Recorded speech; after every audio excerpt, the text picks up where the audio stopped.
It's the first day of September, but the D-backs are already in the win column. 6-4 winners over the Rockies earlier today. Home runs by Jared Saltalamacchia and Phil Gosselin, a win for Patrick Corbin. Even though their manager was ejected in the second inning, Chip Hale there to greet his guys after Game 1. Tonight, the Diamondbacks will look to Ruby De La Rosa to complete the doubleheader sweep here in Colorado. It's back to baseball for Game 2 on Fox Sports Arizona. And good evening from Coors Field. Welcome back to the broadcast. Steve Berthune, Bob Brenly along the way. The second game of this split doubleheader here as the Diamondbacks go for the doubleheader sweep of the Rockies. They'll look to Ruby De La Rosa tonight. Bob, last time out for Ruby against the Cardinals at Chase Field, he just had one of those Ruby outings where his head just didn't seem right.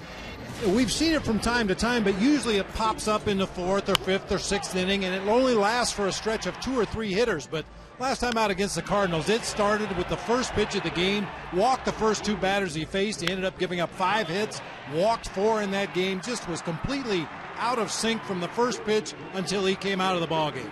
So hopefully Ruby can be good from the get-go here, and coming off his first loss since the All-Star break, he's up against Kyle Kendrick. The Diamondbacks faced Kyle Kendrick here at Coors Field earlier this year. They hit 3 home runs off it. Yeah, he actually got a win in that game, even though he did give up 3 long home runs in that ball game.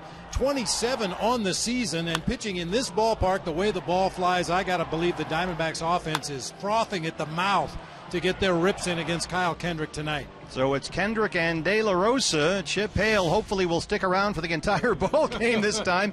Chip got himself thrown out early in Game 1 after some questionable strike calls behind the plate. We are set for baseball here, looking to take 2 at Coors. Diamondbacks and Rockies coming up next.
Cox Gigablast. How will you live the gig life? By Lone Butte Casino. You're in for more winning moments at Lone Butte Casino. And by Jack in the Box. For a limited time, try the new Portobello Mushroom Buttery Jack with melted garlic herb butter. Back at Coors Field, day-night doubleheader. Fans coming in for the night game. The Diamondbacks won Game 1. Jody Jackson with you here in the Diamondbacks dugout. Last night, a gut-wrenching loss with the Rockies scoring 4 in the 9th inning to walk off the Diamondbacks. So the team was focused on coming back and getting that win in Game 1. And, of course, the goal is to sweep this doubleheader. So after Game 1, with mission accomplished, I asked Chip Hale and Paul Goldschmidt about setting the tone earlier today. We knew after last night it's a gut-wrenching loss, and every guy in the team knew that we got to come out today fighting hard, and early on we got ahead, and they battled. I mean, I watched most of it from here, and it was impressive. This is a tough ballpark to pitch in, and our guys came in, and Huddy did a great job closing it out. Yeah, I mean, we've done a good job all year. I mean, we had a tough loss last night. Guys came out with some energy. We saw that today early on and played a good game. So we'll hopefully, get about an hour's rest and then get ready for the second game. And so the D-backs ready to go for Game 2. The energy level, got to keep it up for this night game today. And Chip Hale, while he did watch it from inside his office after getting ejected in Game 2, he'll be in the dugout for Game 2, of course. Rockets at Coors Field. Yes, we saw 5 home runs in Game 1. We'll see. Try to keep the ball in the ballpark. That'll be a key for Ruby De La Rosa.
For this second game of the doubleheader after Chip was ejected in the second inning of Game 1 by plate umpire Tim Timmons. Timmons is not working Game 2. Chip upset after a couple of questionable called strikes against Paul Goldschmidt and A.J. Pollock ended that first inning. The discussion carried over into the second. And the D-backs manager was gone early. I guess he watched you and I, Bob, for most of Game 1 at the clubhouse. That's enough punishment. Absolutely. So we're set to go for Game 2. D-backs looking for the doubleheader sweep, and your Arizona Ford starting pitcher for the Rockies is 31-year-old right-hander Kyle Kendrick. He was Colorado's opening day starter this year. Tonight, though, his first start in a month. He spent August on the DL with right shoulder inflammation. Here's D-backs assistant hitting coach Mark Grace. We've had some success off him. He throws a lot of cutters, and this year and even last year, he's made a lot of mistakes with that cutter, and we need to see him up in the zone. The right-handers, the ball be cutting away, so they need to look out over, get those big arms extended, and let's do some damage here in the Mile High City. Well, the ball was flying in Game 1. 5 homers between the two teams in that ball game. Kendrick 4-12, the ERA near 6.5. He's been hit hard this year. Only 5 pitchers in baseball have given up more home runs, and keep in mind he hasn't pitched in a month. Ender Inciarte leads off game 2 for the Diamondbacks. Todd Tishner is the plate umpire tonight. Ender pops up the bunt attempt, and a nice diving catch there by Ben Paulson. 1 pitch, 1 out for Kendrick.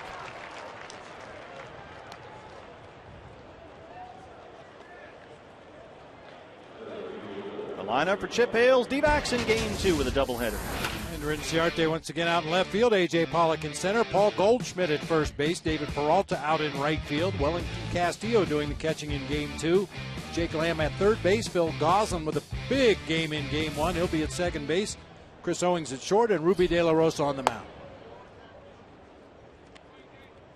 A.J. Pollock starting both games in center field. A.J. at .321 and 14 home runs. He hit in the cleanup spot earlier today in game 1. Walked and tripled. 1-1. And A.J. had a couple of hits in last night's series opener, including a 2-run homer.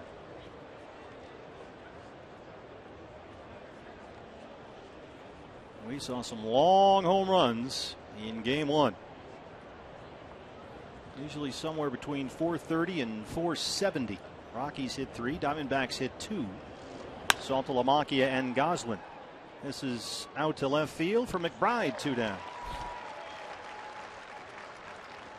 Now, these 2 starting pitchers today combined have surrendered 53 home runs this season.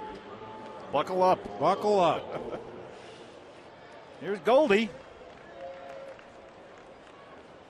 323, 26 home runs, 96 RBIs, now tied with Nolan Arenado for the National League lead. After Arenado hit a solo homer in game 1 earlier today.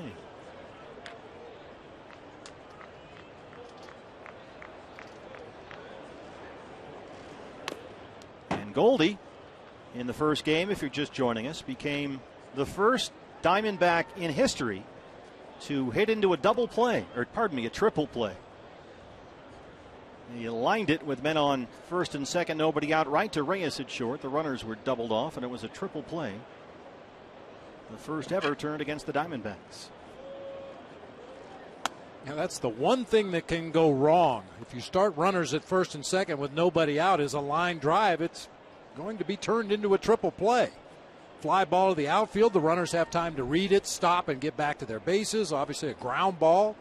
You continue on, probably just try to turn 2 defensively, but a line drive almost always. Goldie smashes one to left center field. There it goes. Goodbye. Paul Goldschmidt, his 27th. We told you the ball's been flying out of here today. And just like that, it's 1-0 Diamondbacks. I guess that's one way to avoid hitting into a triple play. The 27th home run given up this year by Kyle Kendrick. You heard Mark Grace talking about that cutter and how Kendrick has kind of fallen in love with that pitch. I always thought the cutter should be a complementary pitch to go with your other arsenal, but Kendrick really relies on it a lot, and he's been hurt by it a lot this year. David Peralta. Rockies put the shift on. And Arenado never moved. He's positioned at the shortstop position. David squared early, and Arenado never moved.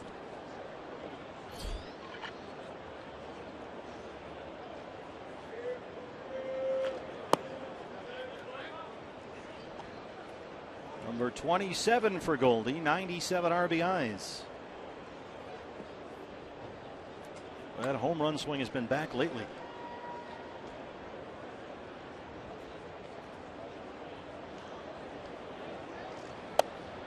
David Peralta grounded out in his only at bat in game 1. 2 for 4 last night.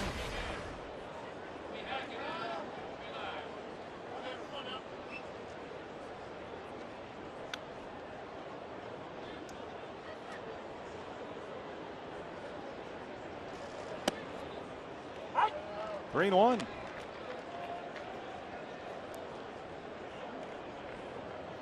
Peralta's got 5 hits in his last 3 games, including his home run Sunday at Chase Field.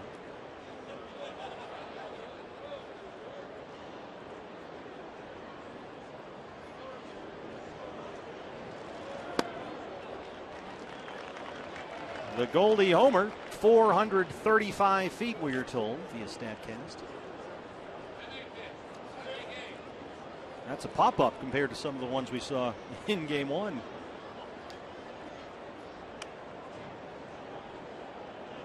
3-2.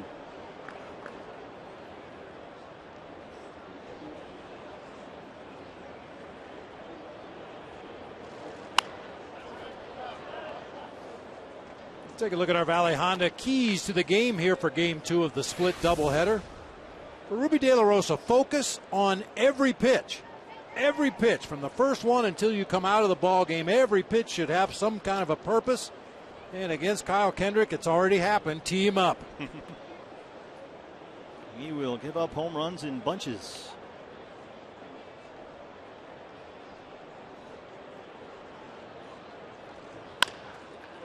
Into the shift. Daniel Descalso knocks it down. Can't find it. Peralta's aboard.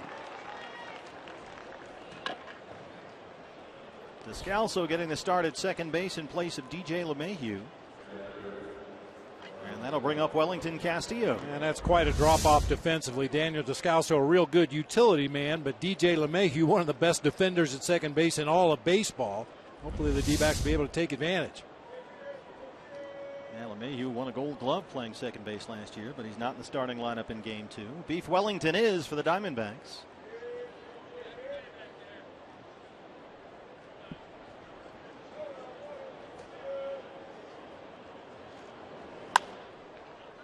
Pops this one up to short right. Here comes Cargo. They strand Peralta, but the Diamondbacks strike first. Paul Goldschmidt is 27th. Off of Kyle Kendrick. There it goes. 1-0 Diamondbacks here at Coors.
Ruby De La Rosa coming off his first loss since the All-Star break in his start last Thursday against the Cardinals after he had one of those Ruby days. Here's his pitching coach, Mike Harkey.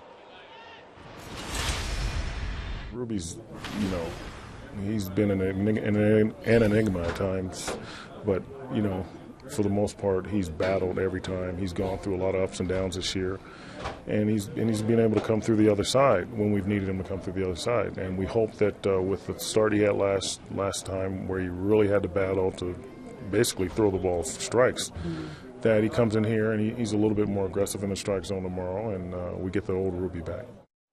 Yeah, one of those starts where he just looked uncomfortable, agitated, emotional out there, unsettled. 11-6 and an ERA right at 4.5.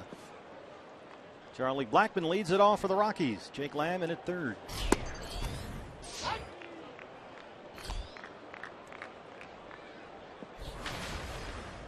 Charlie Blackmon, 291 and 15 home runs.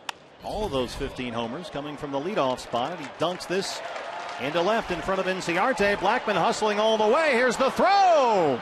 And he is out of there at second.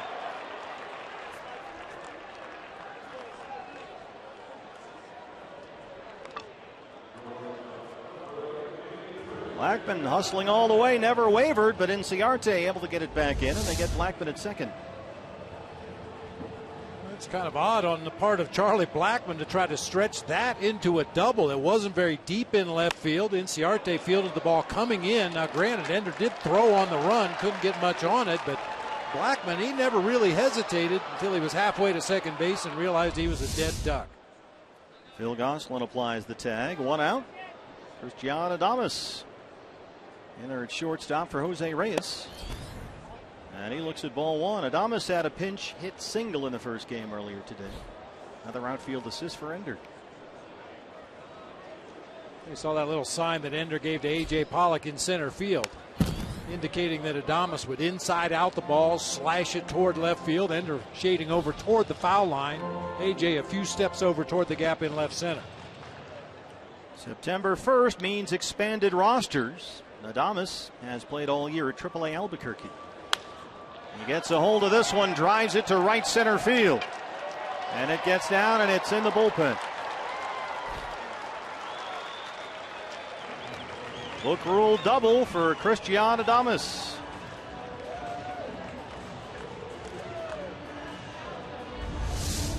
Break for the Diamondbacks right there. I think Adames was going to end up at third base had that ball hit the fence and rattled around out there on the warning track, but it bounces up and over for a book rule double. How big is that Charlie Blackman play now? 2 hits and 2 banners against Ruby so far. Remember that start against the Cardinals last week. He walked the first 2 he faced. And here's trouble, Carlos Gonzalez.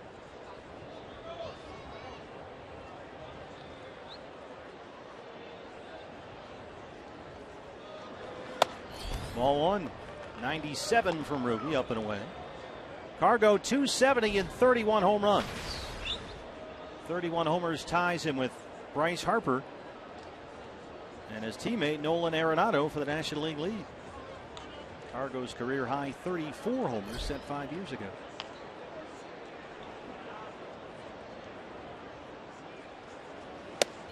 Big cut at that one upstairs. 1-1. This is the lineup for Walt Weiss and his Colorado Rockies in Game 2. Charlie Blackman in center, Christian Adames at shortstop, Carlos Gonzalez out in right field with Nolan Arenado at third, Ben Paulson at first, Matt McBride in left field, Daniel Descalso at second base, Dustin Garneau doing the catching, right-hander Kyle Kendrick on the mound. 1-1 on Cargo.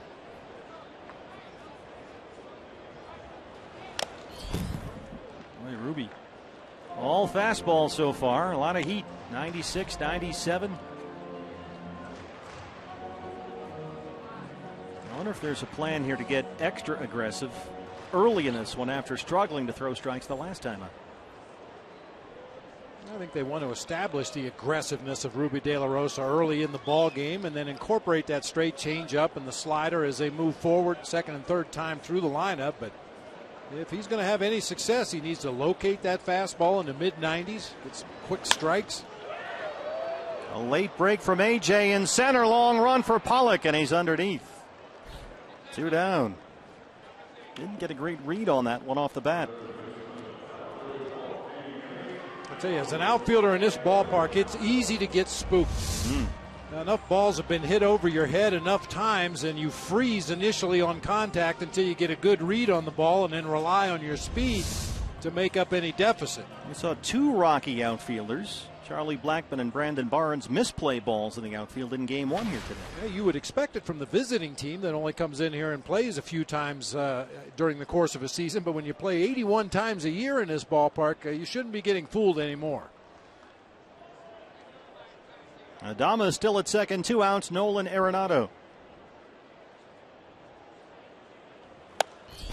Arenado, you saw the numbers, tied for the league lead with 31 homers, and he was tied for the RBI lead with 96 until Goldie homered in the top of this inning.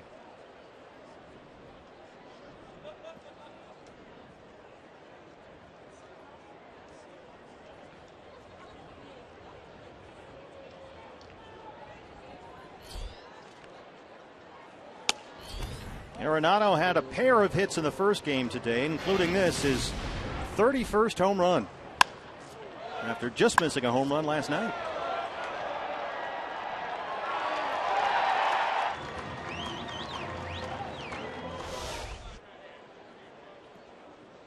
Ruby behind, 2 balls and no strikes.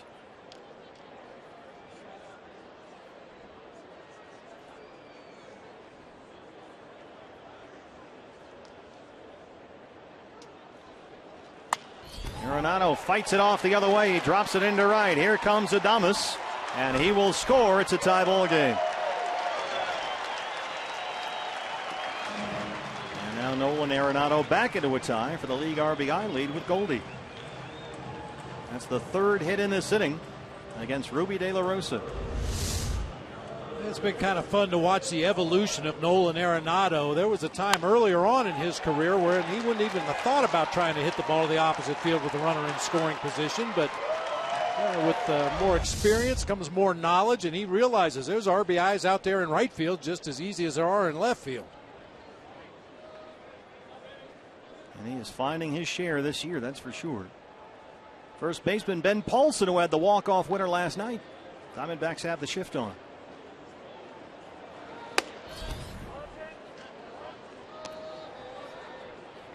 Paulson, 281 and 10 homers. He checked into the first game today about midway through and struck out twice in his 2 at-bats.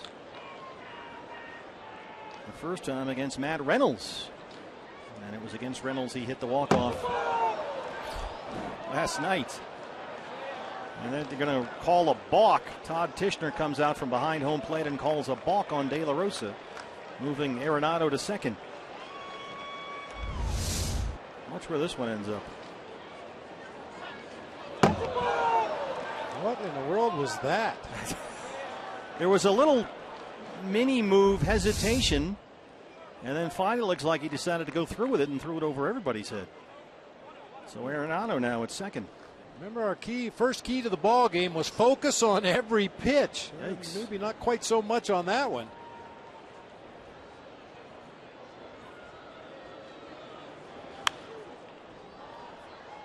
That's one of the weirder balks I've ever seen. See if you can find the balk move here. Well, he steps. It looks like he steps off as he's starting his motion, and then realizes that's going to be close to a balk. So I'm going to go ahead and throw the ball. Maybe I can get away with it. Well, you know, I don't know. Is he trying to hit Dinger? Something. Well, now that's not a bad thought. Oh, yeah, I thought I might be onto something there. 1-1. Well, Ruby admitted after the loss last week that, as he put it, he kept his emotions too high. And he said that's why in the first 2 innings of that ball game, he was all over the place. And we're seeing that again here tonight.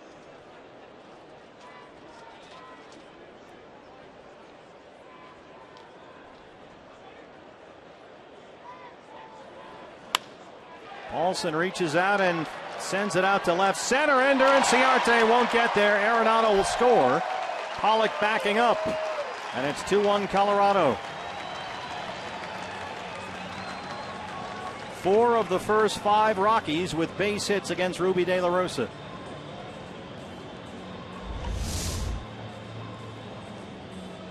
Two-seamer off the plate away. Just good plate coverage that time by Ben Paulson to get a bat on that ball. Nice effort by Inciarte. However, he just can't quite get to the spot. Mike Harkey to the mound. Remember, Ruby in that start against the Cardinals walked the first 2 batters of the ball game. That led to a run. Then he had more trouble early. A tough second inning. The first 4 Cardinals reached base in that second inning, and he gave up 2 more runs. And prior to that start, he had been 5-0 in 7 starts since the All-Star break. But this looks like something of a repeat performance from last week.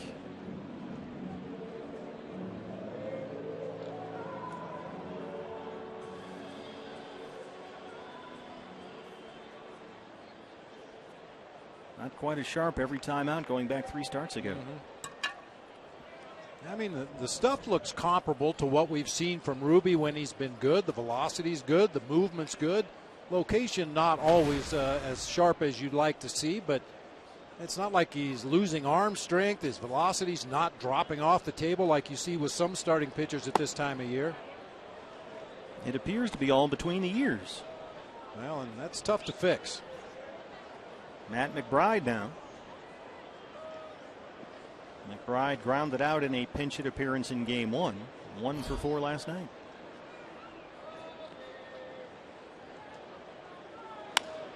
That's this out to left field at Ender Inciarte. Light sky up there. Outfielders not getting great breaks on the ball off the bat. Diamondbacks add a 1-0 lead. Rockies answer with 2. We are through 1 at Coors.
Crowd, and we're really close to home plate here. Home plate umpire was just not going to take it. He wasn't going to have it, which I understand. He doesn't want to hear it. And so at one point he kind of warned the guys to stop it, and there was something said, and he started to talk. So I went out there to say, "Hey, listen, if you have a problem, I'll talk to me." And he threw me out before I could even get out there. So after that, once I was thrown out, I had a few choice words. That was Chip Hale talking about his ejection in the second inning of Game 1 earlier today. Thrown out by plate umpire Tim Timmons, who was not on the umpiring crew for Game 2. They had a fifth umpire for these doubleheaders, and the guy that gets the plate in Game 1 has Game 2 off, and that's Tim Timmons. So there will be no Game 2 reunion for those two. Jake Lamb leads it off against Kyle Kendrick. He's right, Bob. I mean, the way everything's situated here, if you're the manager kind of on the end of the bench in the dugout, you are right behind home plate. And there was maybe 17 people at the game earlier today, and you could hear everything.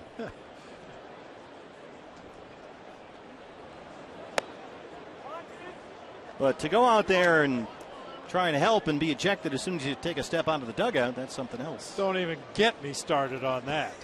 I'm trying. Jeez. I mean, you're in the wrong line of work if you don't want people yelling at you. It's a fair point. Rockies have the shift on for Jake Lamb. And he knocks it into left center, a base hit for Lamb.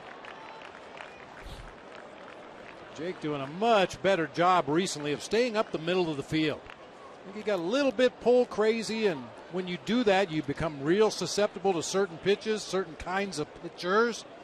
And lately, Jake Lamb just trying to hit it from left center to right center, stay up the middle of the field, and has his share of base hits in that direction. Well, here's the big hitting hero from Game 1. It's Phil Gosselin, 319 and a homer. And there it goes. His first home run as a Diamondback, a 3-run shot, and it was no cheapie.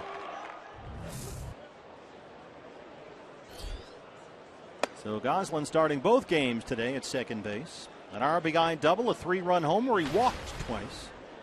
His first hits for the D-backs. He had a big Game 1.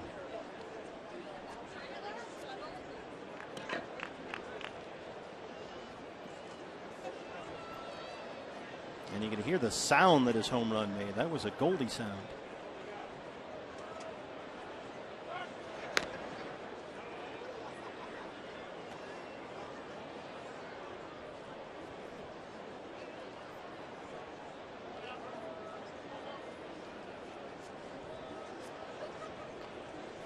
Kyle Kendrick with a 2-1 lead, but it's usually rough sailing when he's out there. He was the Rockies opening day starter this year. And that was essentially the highlight. Colorado has won only 6 of Kendrick's 21 starts this year. He spent the entire month of August on the DL, right shoulder inflammation, and this is his first start back. Now with 27 homers. Tied with Ruby for second most in the National League. But he's pitched 1 month fewer than Ruby has. Goslin hits that hard right to Adames at shortstop. Descalso turns it quickly 2 down.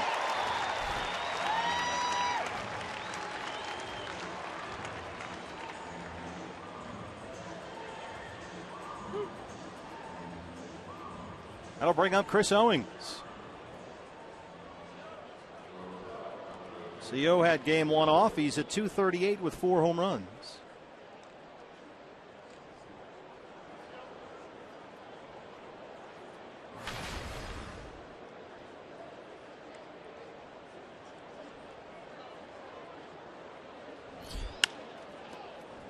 Adames one more time at short, in there for Reyes, and he throws him out.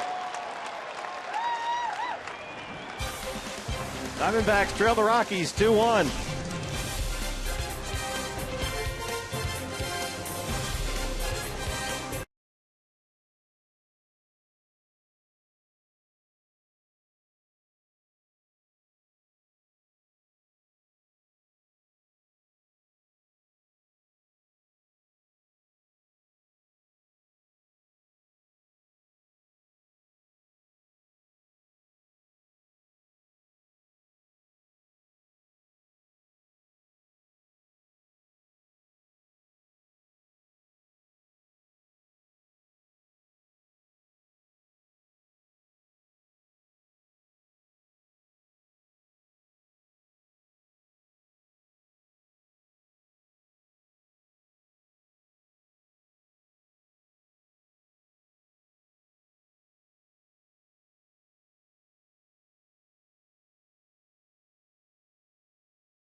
Offer good for today only. From the first pitch of game 1 of this doubleheader until the last pitch of this game 2, Diamondbacks are offering fans the chance to double their tickets. It's like buy one, get one free, you know, like a doubleheader. See what we did there? I see. Yeah, this is a big time, one of a kind offer. The offer is all over social media. We're going to see it on the TV and radio broadcast. Use the offer code 2 for 1. And fans can purchase up to 6 tickets per person for that day's game against the Giants.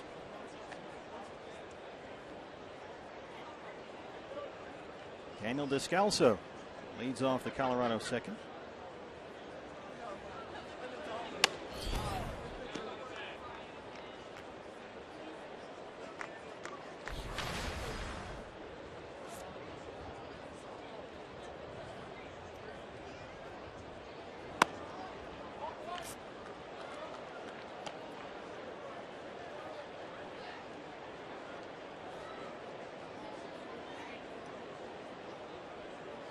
It's a Labor Day ticket special. A high chopper to Goslin at second.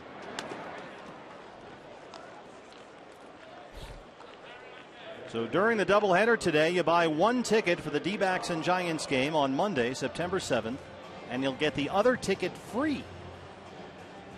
So use the offer code 2 for 1, the number 2, FOR, the number 1, to purchase your tickets. Limit 6 tickets per person.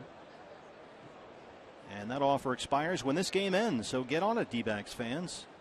A chance to get one ticket for the Diamondback Giants game on Monday the 7th and get another one for free. Just use that offer code 2 for 1. Dustin Garneau, the catcher. 28-year-old rookie, just 2 for 12 in his major league career so far. Made his big league debut less than 2 weeks ago.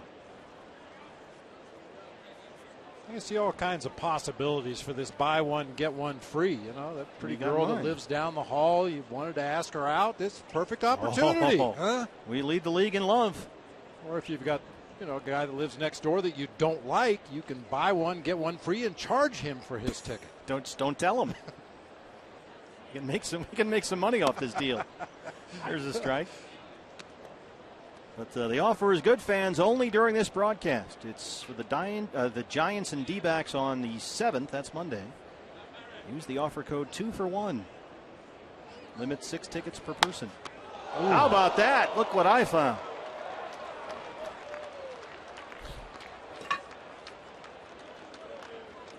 Boy, that line drive was hit right where his glove was. He barely had to move it. It's just good analytics right there by Dr. Ed Lewis. Had him in a good position. That's right. Pitcher Kyle Kendrick.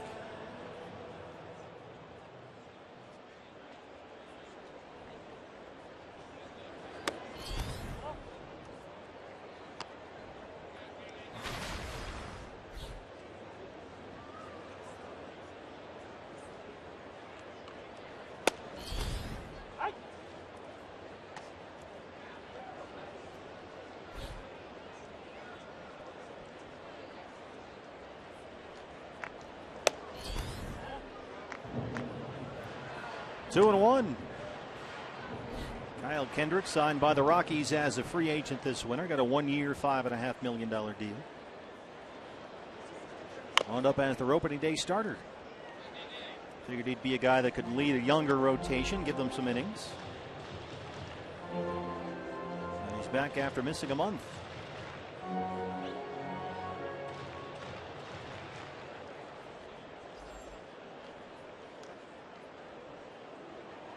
Two and two.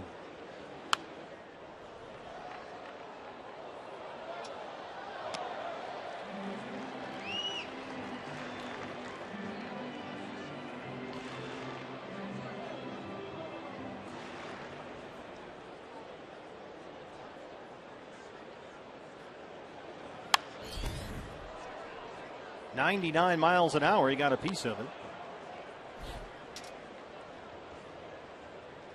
Daniel Hudson pitched in game one. Huddy hit 100 miles an hour. Yes, he did. Easy gas in game one. 98, 99. He hit 100. Kendrick proving it tough out.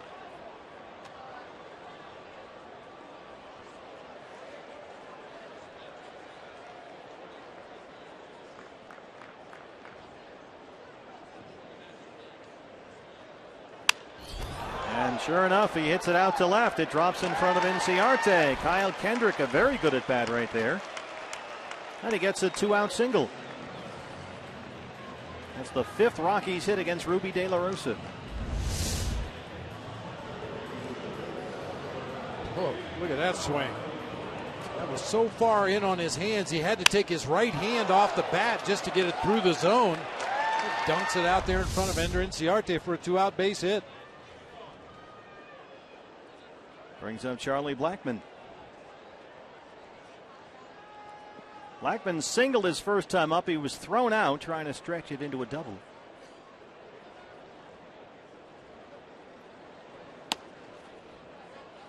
And if it weren't for that, it might be 3-1 Colorado.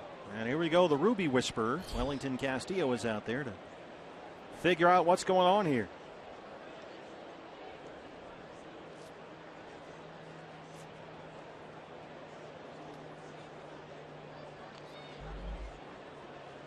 You never really know how much of that sinks in. Sometimes you go out to the mound, talk to a pitcher, and have a glazed look in their eye like they're not quite sure where they're at or what they're supposed to be doing. Other times they lock in on your eyes and they listen intently to everything you say. I imagine it depends on the personality. Most times you go out there and there's a good chance the guy's not going to get any of it, right? Yeah. It depends on the pitcher, but yeah, you're right.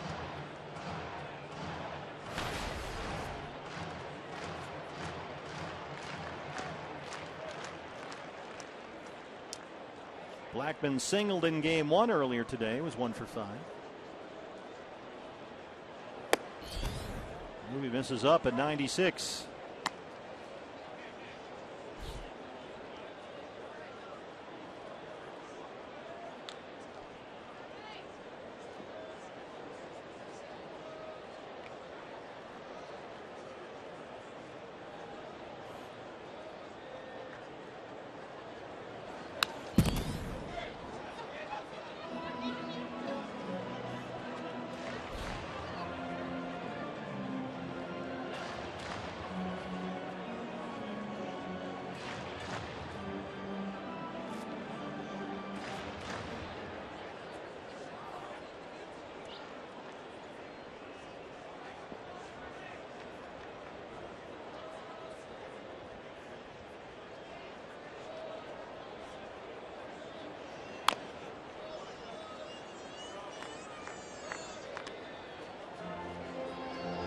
Two and two.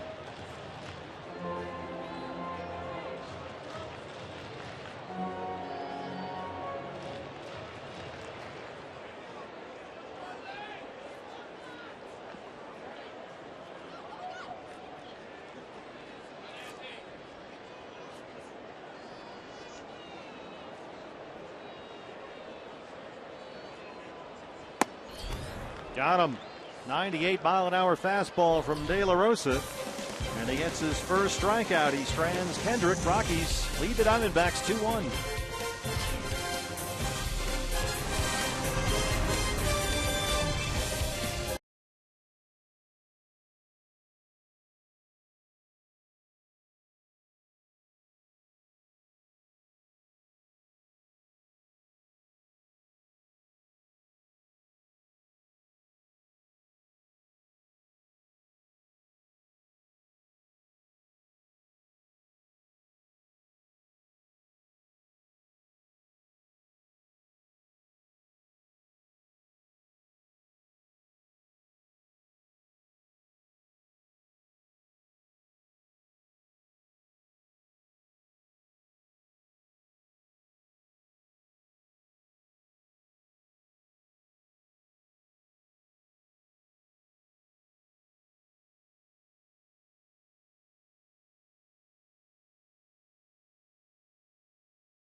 Remaining this season. Students are invited out next Friday to the September 11th game versus the Dodgers for college night.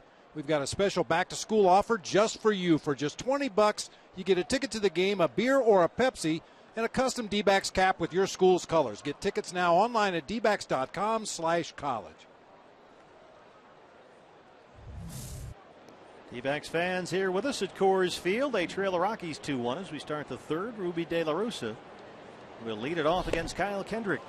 Diamondbacks won the first game of today's doubleheader, 6-4. Home runs by Jared Saltalamacchia and Phil Gosselin. And the win for Patrick Corbin. Patrick went 6 1/3, gave up just 2 runs on 7 hits. No walks, struck out 4.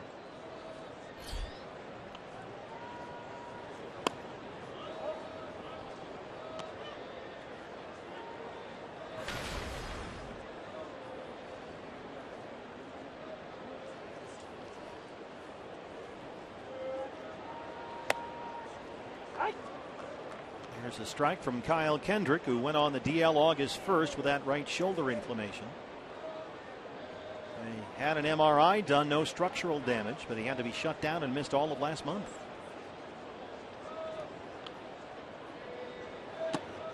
And Johan Flande, who started game 1 today, has been pitching in Kendrick's rotation spot. He threw a 45-pitch simulated game a week ago. Walt Weiss said he looked good. The original plan was for Kendrick to make a minor league rehab start, but he threw another 30-pitch bullpen session Saturday. Said he felt really good. Threw all his pitches, so they decided, well, why bother with a minor league start? Let's just have him start the doubleheader Tuesday. So here he is.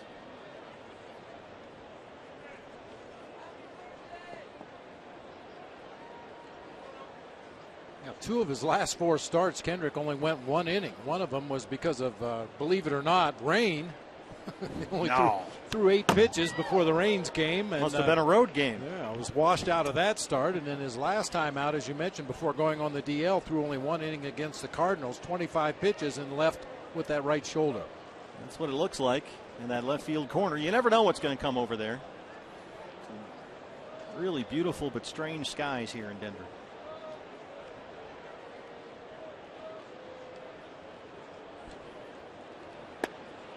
Called strike 3. First strikeout for Kyle Kendrick.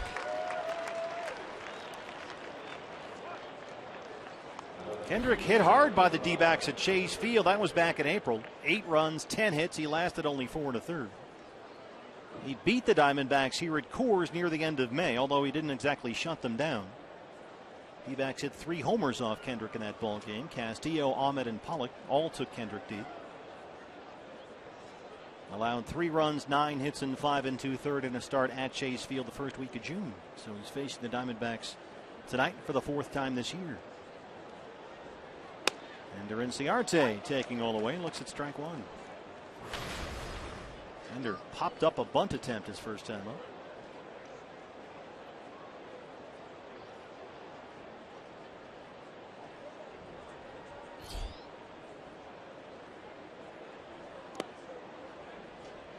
Hey fans, anytime the D-backs score 5 runs or more, Taco Bell is giving away 3 free tacos with the purchase of a large drink between 4 and 6 the following day at participating locations. Had tacos in game 1. Got to go for the taco doubleheader. I'm starting to think it's a conspiracy between Taco Bell and the Diamondbacks to make sure I don't get those tacos. We always win on the road. We lose when we're at home. Something's afoot. I don't know. Conspiracy. We can get you whatever you want here at the ballpark. One of those Todd Helton burgers. I saw elk bratwurst. Elk bratwurst. Elk bratwurst. Out behind right field there. Between games, I took a couple laps around the stadium just to get a little bit of exercise. Ender slams that out to right in front of Gonzalez, a base hit. Elk brats. Well, nothing goes together like baseball and elk meat. I've always said. Ender's having a big day here. He was on base 3 times in game 1 today. Singled, doubled, and walked. And he's 1 for 2 in game 2. He's in the zone right now, Ender. He's on one of those runs. He's on base all the time, scoring runs, stealing bases. A.J. Pollock flying out his first time up.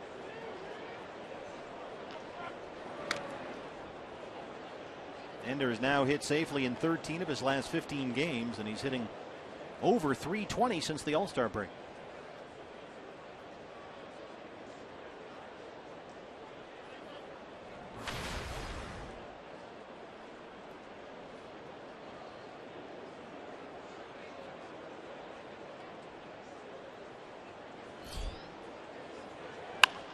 Hard to third. Arenado was there. 2 gold gloves, 2 outs. That guy is special down there. He makes it look so easy on hard hit balls to his right, to his left, coming in, going back. And look where the throw is, too. Right there. It's amazing. 2 down for Goldie, who homered his first time up tonight. His 27th of the year.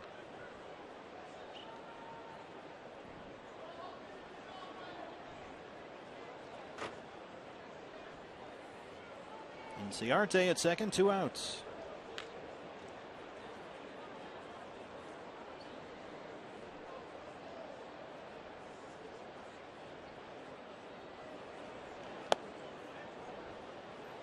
This was Goldie back in the first. Continues his absolute dominance of baseball in the first inning of ball games. That's his 9th first inning home run this season. He's ready to play. That's his 5th career home run here at Coors Field.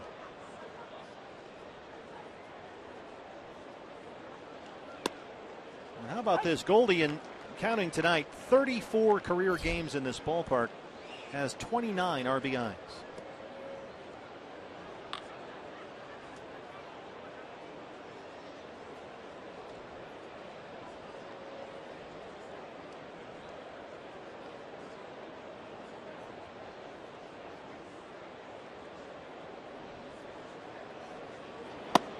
Missed inside, 2 balls and a strike. Ball's been flying out of here today, and here's a big reason why. Look at some of the names involved.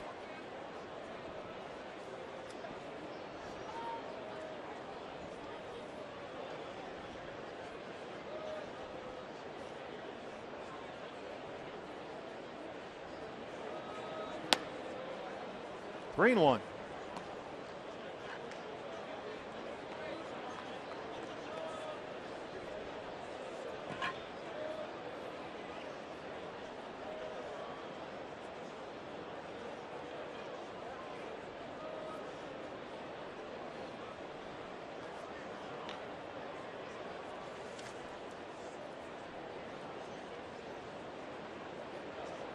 Goldie with 100 walks on the year.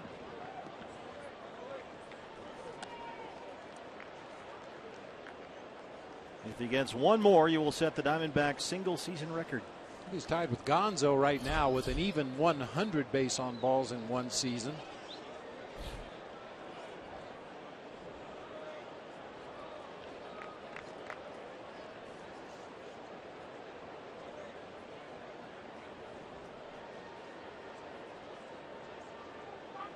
Play on at second, and they throw it away. It rolls out to Blackman in center, and Ciarte running hard into third. That's one thing that you always talk about, Bob. Ender Ciarte was not willing to settle for just 90 feet. He came around hard at third, just in case there was a chance Andy Green was going to send him home. Yeah, I mean, any mishandling of the ball whatsoever, if Charlie Blackman charges in from center field to back that play up and he whiffs on it or mishandles the ball, you want to give yourself the opportunity to score if it presents itself. If you just jog to third base, that's as far as you're going to make it. Throwing error on Kyle Kendrick. E1, the pitcher, puts Cincinnati at third. 3-2 to Goldie.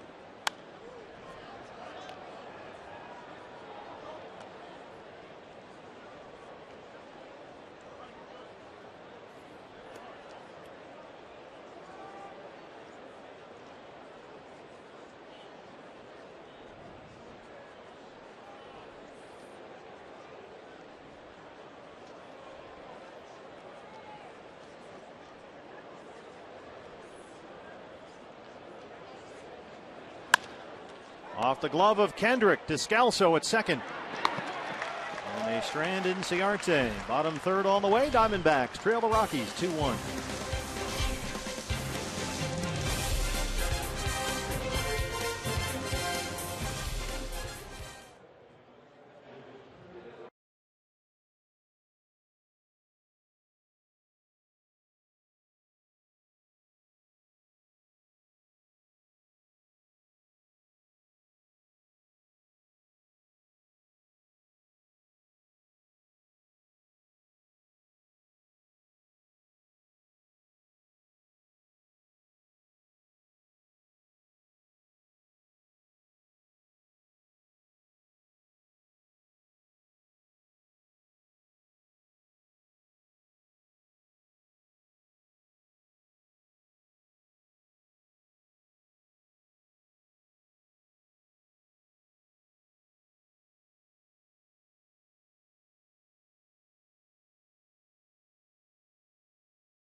1, and that's exactly what the Diamondbacks got from Patrick Corbin. 6 1/3 innings.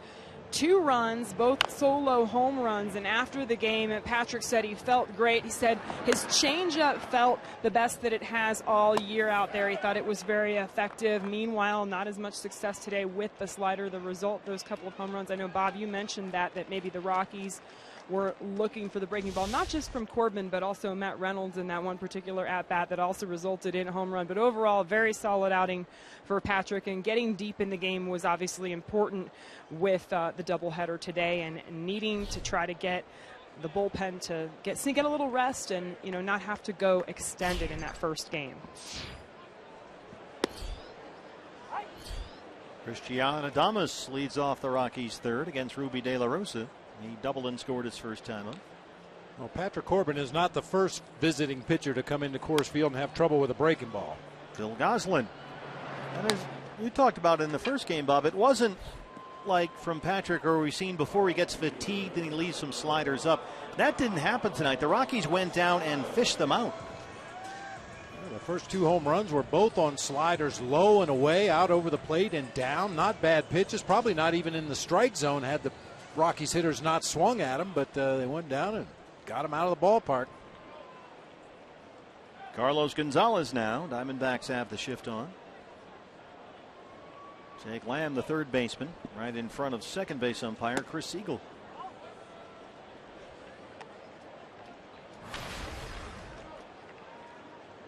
Cargo had a pinch hit RBI double in the 9th inning of the first game today. He was 0 for 4 in starting last night. Big cut at that one.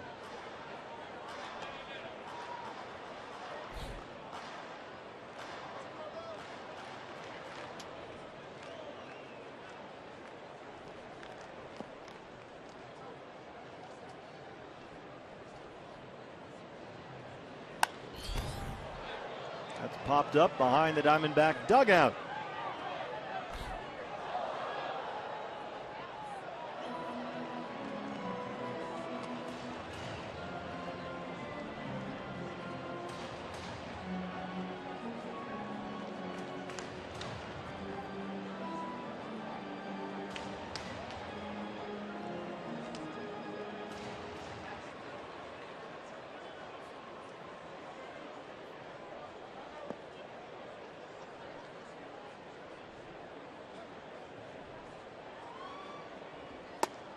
Struck him out. Second strikeout for Ruby, 2 down. He's settled down after a very bumpy first. Including a balk in that first inning, one of the more unusual balks you'll ever see. He scared Todd Tishner half to death. And then having a few laughs about it in the dugout afterwards. Wellington Castillo trying to figure out what the heck happened. I'm not sure there's an answer. Nolan Arenado now. An RBI single. He scored a run his first time up. He was the runner that Ruby balked to second base.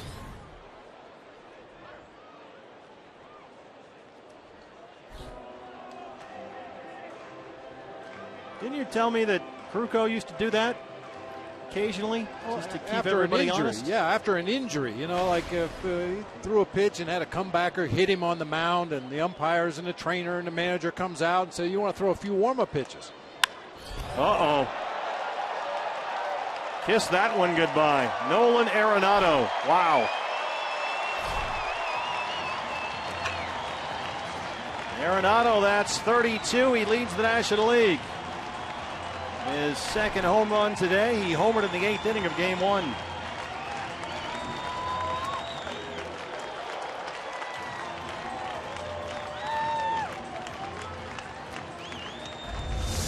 Well, if you're going to give up big ones. A tailing fastball. Inside part of the plate, and Arenado with a lightning quick swing. Another tape measure blast here in this ballpark today. We had 5 home runs between the two teams in Game 1. We've had 2 so far tonight. Goldie in the first, and now Arenado in the third. Here's Ben Paulson.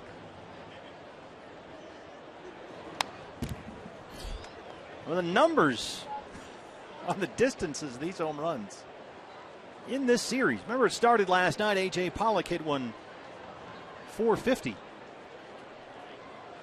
And then today, Salty 444. Phil Gosselin 434.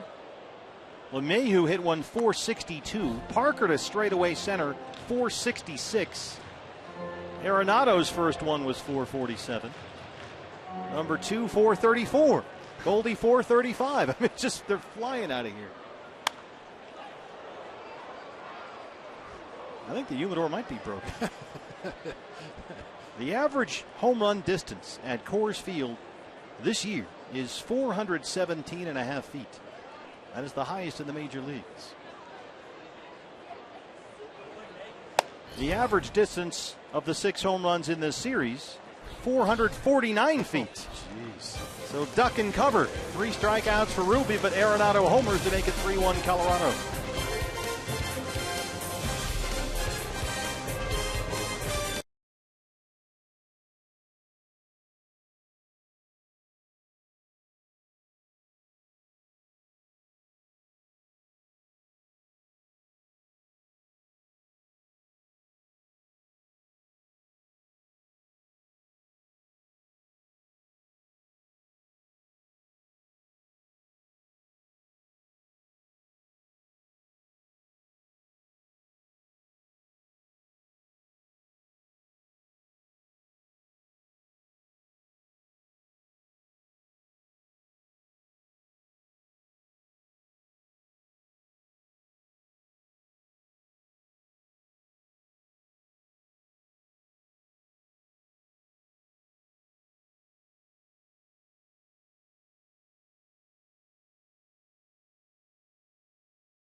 Arizona is brought to you in part by your Valley Honda dealers, where you'll get more standard features for less money. CenturyLink, your link to what's next. And by Mix One, great taste, no face, available at local retailers. Downtown Denver, Colorado. Diamondbacks trail the Rockies 3-1 as we start the 4th inning. Game 2 of this doubleheader today after the Diamondbacks won Game 1 6-4. David Peralta leads it off against Kyle Kendrick, who's now got a 3-1 lead. Rockies have the shift on. Peralta tries to bunt away from the shift, but it's foul. Well, and once again, Nolan Arenado, he's just not going to leave his position out there at shortstop. David Peralta wants to bunt that ball to the left side. They're more than willing to give him an infield base hit. And he's famous for going after any ball hit anywhere near him and trying to make the throw, which he often does. So most times when these types of shifts are on, we see the shortstop there, but Arenado is so good. They move the shortstop over, and they have the third baseman playing shortstop. Because this is one of the few times where the shortstop is not the best defensive player on the left-hand side of the infield. And probably doesn't have the best range on the left side of the infield, nor the best arm.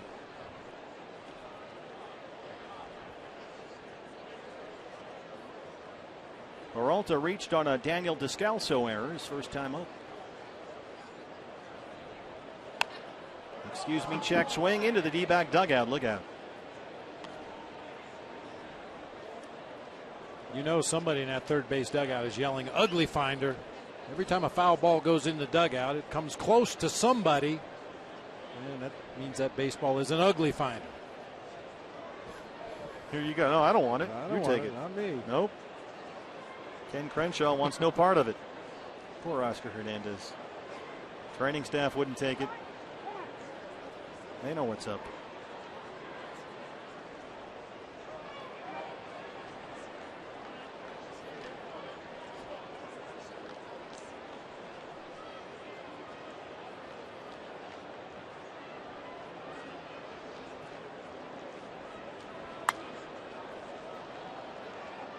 Hey fans, when the D-backs win, you win at Papa John's. The day after every Diamondbacks win, you get 50% off your regular menu price online order at Papa John's. Enter promo code DBACKS50 at papajohns.com.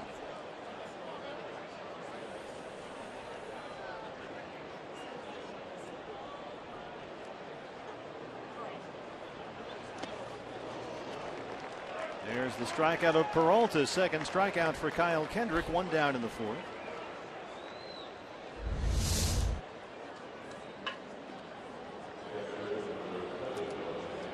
Brings up Beef Wellington.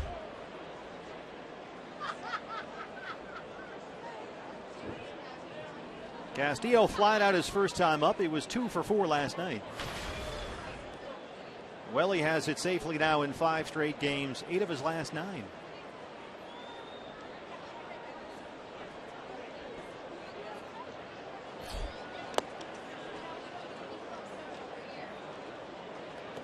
And enjoying what I think it's fair to say, Bob, the best run of his major league career here with Arizona. Began the season first with the Cubs, then briefly in Seattle. Says this is a good place to be.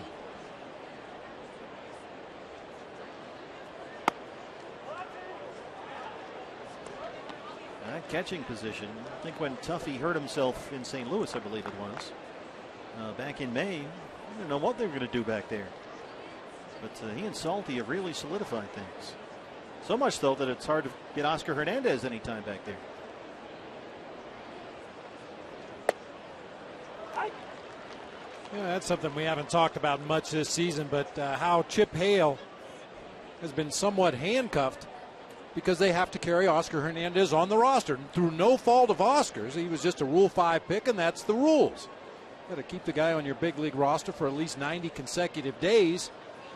And because of that, Chip has been forced to play basically with a 3-man bench all season long because the lack of depth from the rotation. You have to have an extra pitcher in the bullpen. Really limits some of the moves that Chip is able to make late in the ball game. And if Oscar is not on the roster for 90 days, he has to be returned to the Tampa Bay Rays. Diamondbacks got him with a first overall pick in the Rule 5 draft last December. And this is a guy who just turned 22 years old in July and was playing A-ball last year in the Rays organization. So he's a little over his skis here at this level. He will play in the Arizona Fall League, it was announced today. To try and make up for some of these at-bats he's missed. The Fall League starts their schedule Tuesday, October 13th. And the Salt River Rafters have the first night game. They'll play Scottsdale at Salt River Fields. Tuesday, October 13th in the Fall League opener. Oscar Hernandez will be there. 3-2 to Beef Wellington. That is in the hole. Here comes Arenado. Bear hands it. What a play. Nolan Arenado. He is putting on a show here in this series. Well, not only in this series, but every game he puts on a Rockies uniform and takes his glove down there to third base, you're likely to see something spectacular. Probably unnecessary to make the bare hand play right there with Wellington Castillo running, but boy, when you do it as well as Nolan Arenado does, you don't even think twice about it. And that's another reason, speaking of the Arizona Fall League, to go see the Fall League games, because Arenado was a Arizona Fall League MVP in the same year that Mike Trout and Bryce Harper played in the Fall League. So if you were back there in the day watching Nolan Arenado, you knew you were onto something. Jake Lamb singled his first time up.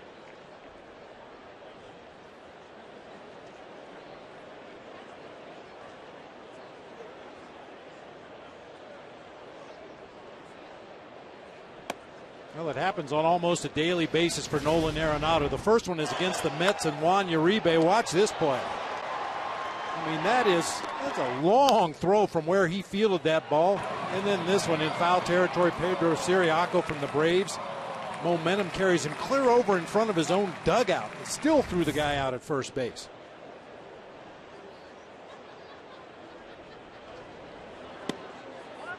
Three 3-0 on Lamb. One of just 5 players in big league history to win a Gold Glove in each of his first 2 seasons in the major leagues. Frank Malzone did it with the Red Sox in the 50s, also at third base. Ichiro did it in the outfield in Seattle. And the other 2 were catchers, Johnny Bench and Charles Johnson. There's a strike, 3-1.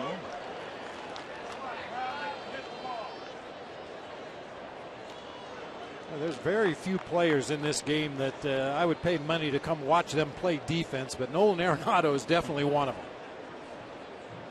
Yeah, he can hit homers, he can drive in runs, big deal. Man, can he play defense. Jake Lamb works a walk.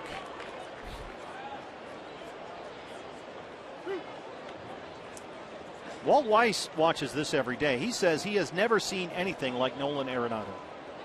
And Weiss says he's seen some real good ones. But he said if you take the best tools that you've ever seen at third base and put all of those tools into one guy, it's him. Best arm, best hands, best feet, best range, best transfer. Weiss says put all those into one and you get Nolan Arenado. Now he's his manager. He's a little biased, but it's hard to argue that point. Phil Gosselin.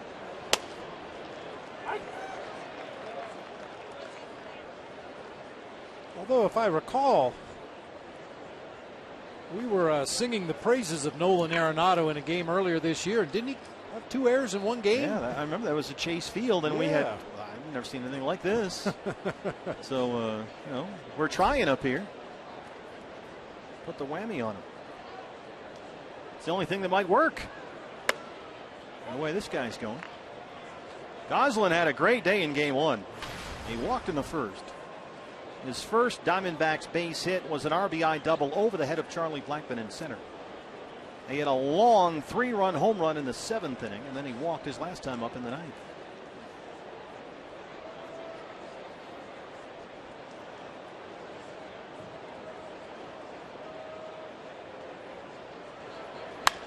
Shoots it the other way down the right field line, but foul.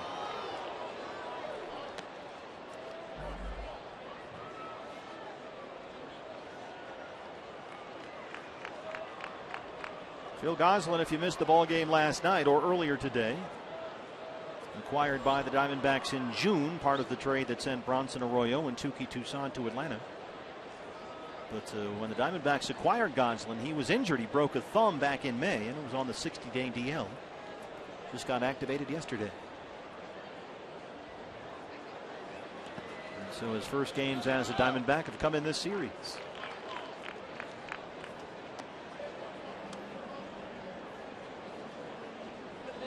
The rookie Dustin Garneau behind the plate for game 2 here.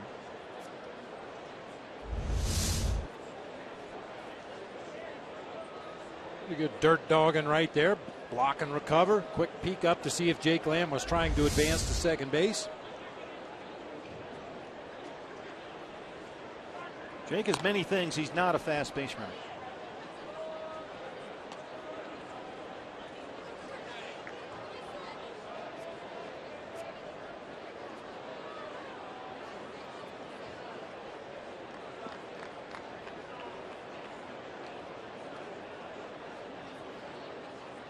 Two and two on Phil Gosselin.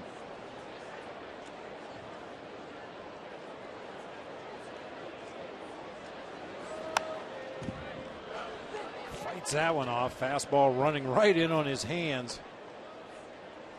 Just does get a piece, stay alive.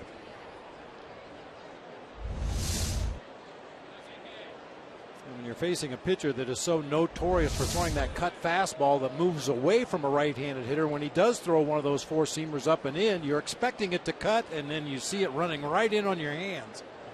Fortunate to just get a piece that time.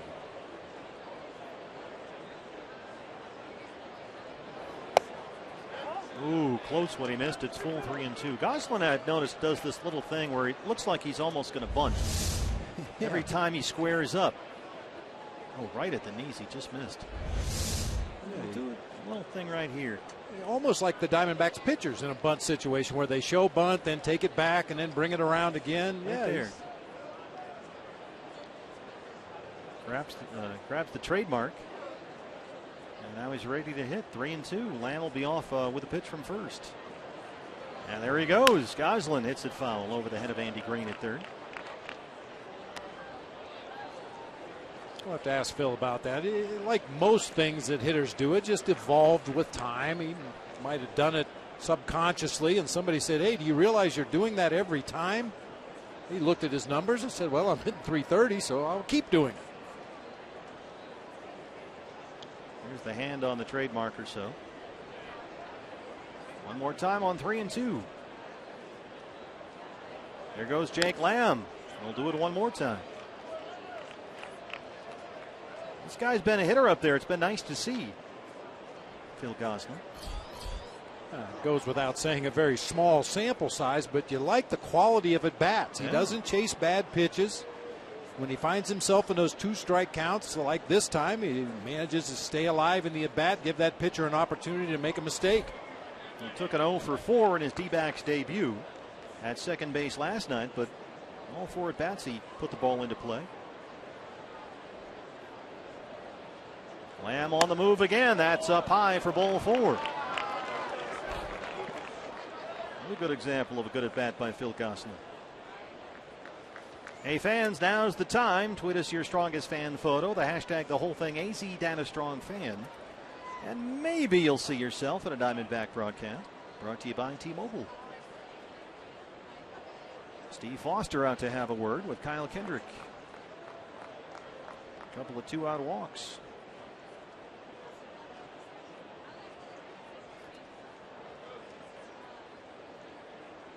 A reminder, fans, jump on the D-backs ticket offer here.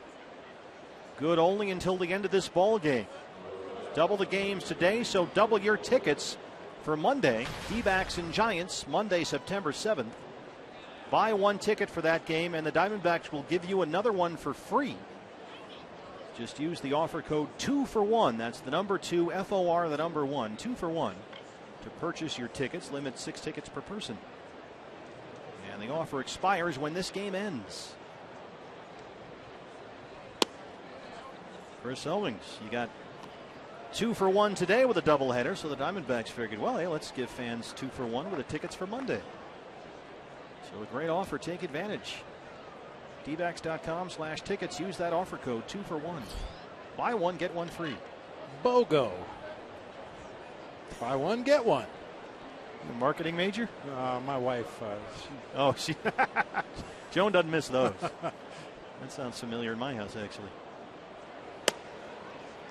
1-1.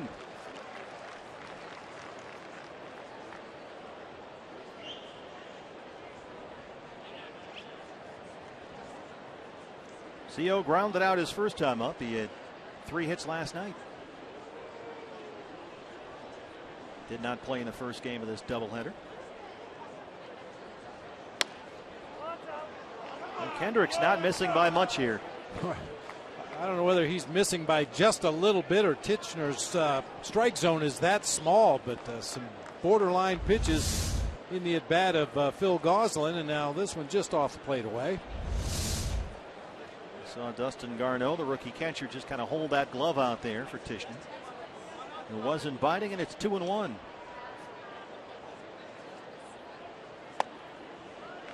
Three balls and a strike.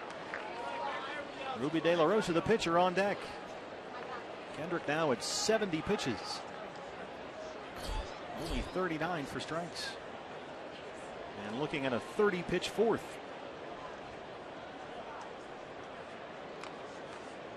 Got a strikeout and a ground ball. 2 pretty quick outs here to open up the inning, but has lost his command here. Behind on Owings, 3-1.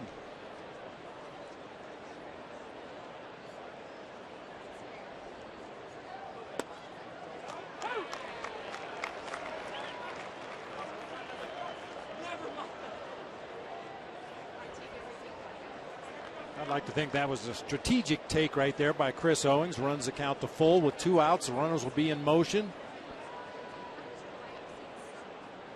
Otherwise, no good reason to take a fastball right down the middle of the plate. I'm down 3-1 with 2 on. Lamb at second. Gosselin at first. 3-2 to CO. There go the runners, and Owings hits it to Arenado. Unbelievable. He is just unbelievable down there. That's the place where base hits go to die. Nolan Arenado, the 2-time Gold Glover, ends the top of the fourth, and the Diamondbacks still trail at 3-1.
Chase Field. It's presented by Budweiser. The first 10,000 fans will get this Los D-backs soccer jersey. It's courtesy of Pepsi. Plus, fans can stick around after the game for a concert featuring Latin recording artist Luis Coronel. It's presented by Sprint and Samsung. For tickets, visit dbacks.com. Bottom four at Coors Field. Diamondbacks trail the Rockies 3-1. Matt McBride, Daniel Descalso, and Dustin Garneau 6, 7, 8 in the Colorado fourth against Ruby De La Rosa. McBride flying out his first time. He's 0 for 1. Ruby had a very rough first inning. 4 of the first 5 Colorado batters in the ball game had base hits. But since then, he's given up just 2 hits. One, the Arenado homer. And that made it 3-1 Colorado.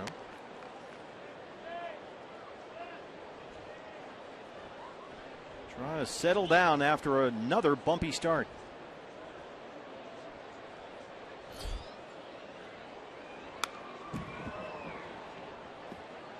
Yeah, Nolan Arenado was so rude back in that third inning. He interrupted my story about Mike Krukow. Now, they would go out to check on him if he got hit by a comebacker or something. They'd let him throw some warm-up pitches. You want to throw a warm-up pitch? And he'd say, yeah. He'd get up on the rubber and wind up and throw the ball to the top of the backstop and then say, I'm okay. And Jose Oquendo, when he was playing for the St. Louis Cardinals, was the next scheduled hitter. And he looked at me and said, doesn't he want to throw another one? I said, no, he's good. Jump in here. Yeah, jump in. Well, it reminded us of that when we saw Ruby's balk back in that bumpy first inning. Oh, she's got a foul ball. Nice catch. 1-2 on McBride. It's it to third. Jake Lamb. Nice backhand scoop by Goldie. This was ruled a balk by plate umpire Todd Tishner. And watch the plate umpire's reaction here when this one sails over his head. What happened there, Hank?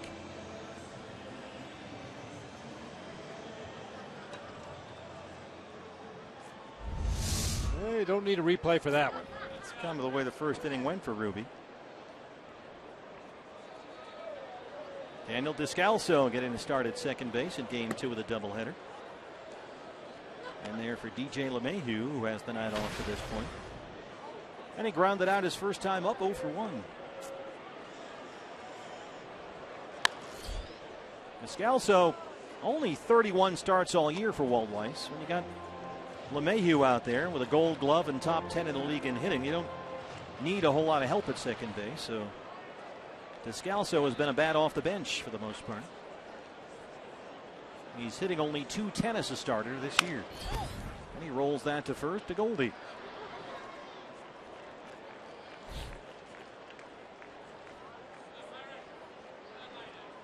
Two down now for the catcher, Dustin Garneau.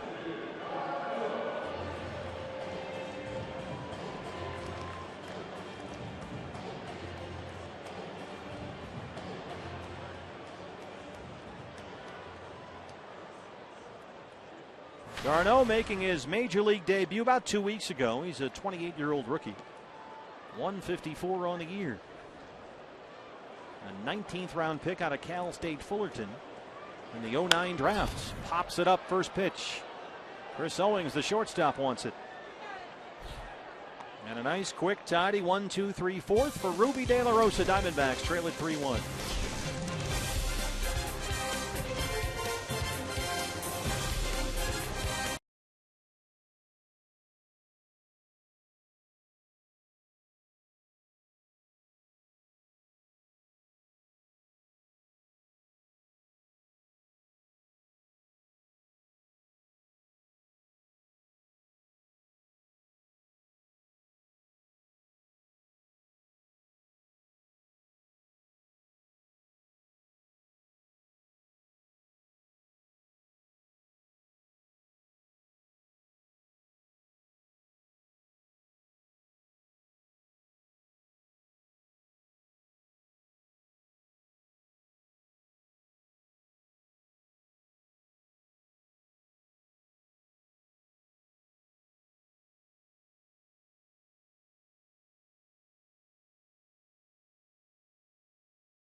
including Ruby De La Rosa, who will lead off the fifth against the new Colorado pitcher. It's the right-hander Christian Bergman. We told you that Kyle Kendrick was coming off shoulder inflammation, not pitching in more than a month, so a short leash for Kendrick, and now it's Bergman to start the fifth. 24th appearance of the season for Bergman. They'll work to De La Rosa, Inciarte, and Pollock. 9-1-2 for the Diamondbacks, who trail at 3-1. 22 relief appearances and 1 start for Christian Bergman before today.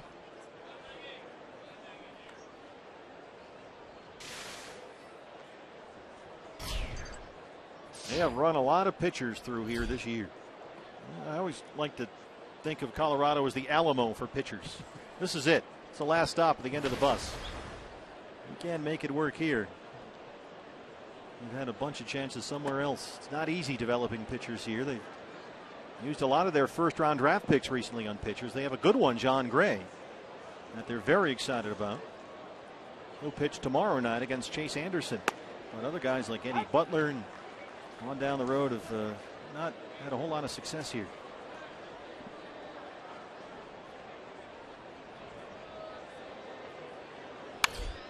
Ruby knocks it the other way on the ground. Nice backhand stop by Paulson for the first down. Unless you're going to overpay Bob for a starting pitcher and really go, like they did years ago with Mike Hampton. Mike Hampton, Denny Nagel, they did try that route. That's the only way you're going to get a big free agent pitcher to come here. If not for that, you're going to have to develop your own guys. And that's really what's held them back as an organization. Remember Mike Hampton, they asked him, I think he was with the Mets before that or somebody, Houston. They said, well, you're a pitcher, why'd you sign with Colorado? Well, I have kids and they have great schools out there. Remember that? It wasn't $117 million? No. Nah. I did it for the kids. They have good schools. And Inciarte singled his last time up, 1 for 2. On base 3 times in game 1. A lot of home runs in this doubleheader so far. And 5 in game 1. We've had 2 in game 2. Goldie and Arenado tonight, who not coincidentally are the top RBI men in the National League. We measured it out, by the way, in Altuves. The distance of all the homers we've had today. Yeah. There is that website, howmanyaltuves.com. And it measures everything in the height of Astros second baseman Jose Altuve. And the home runs hit so far have come out to 575.4 Altuves. And all the distance of all the homers. 7 combined home runs by these two teams, and we're only in the top of the 5th in game 2.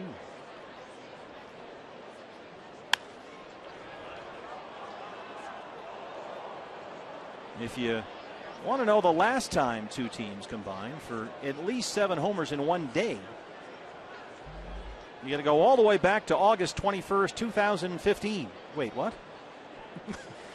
Yeah, just like a week ago. Rockies and Mets had 8 in one game. Hard to believe the Rockies were involved. Very shallow center. Blackman calls off Adames, 2 down. Series finale tomorrow. Take a look at our Chevron upcoming pitching matchup. Speaking of John Gray, the outstanding young Rocky starter, he's matched up with Chase Anderson. Diamondback Live pregame show comes your way at 5 o'clock right here on Fox Sports Arizona. And then after that ball game, it's off to Chicago. We should get in hopefully before the sun comes up. Hopefully. Fingers crossed. Off day Thursday, 3 against the Cubs starting Friday. That's a good thing. I think it's a good thing the Diamondbacks have that Thursday off before that Chicago series. You talk to players who play here in Colorado, and they'll tell you it's not only the 3 or 4 days that you play in Colorado, it's that following series, kind of a hangover effect from the playing at altitude, elevation, whatever you call it. Guys feel it even in the next series, especially those pitchers. Well, that's what Kurt Schilling always used to say. He said he was fine pitching here. It was the next start, after a start at Coors Field, where he really felt it. Here's Goldie, who homered back in the first, his 27th of the year. He's 1 for 2. Well, there's nothing to do in Chicago on an off day anyway, so the guys can get their rest, rehydrate, get ready for that big series at Wrigley. Might as well just sit around in the hotel, watch TV or something. Get a pizza, deep dish, put your feet up. You'll be on granddad duty. Yes, I will. Looking forward to it. Gemma will be at the airport when we land at 5 in the morning or so. Well, she's probably up then anyway. Well, let's hope not. Grandpa needs his rest.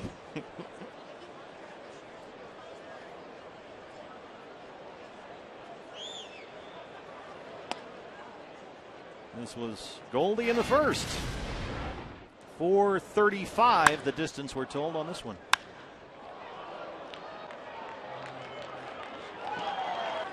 Right in that corner in left center.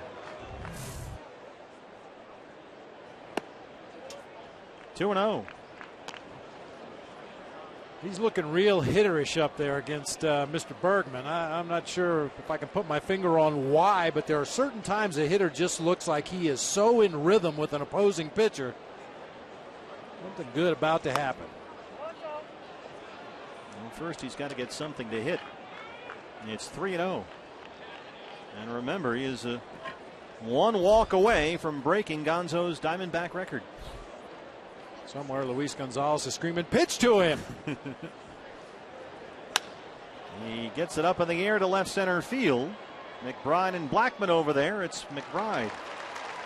And they strand the 2-out single. Bottom 5 coming up. Diamondbacks trail the Rockies 3-1.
Baseball history brought to you by Geico.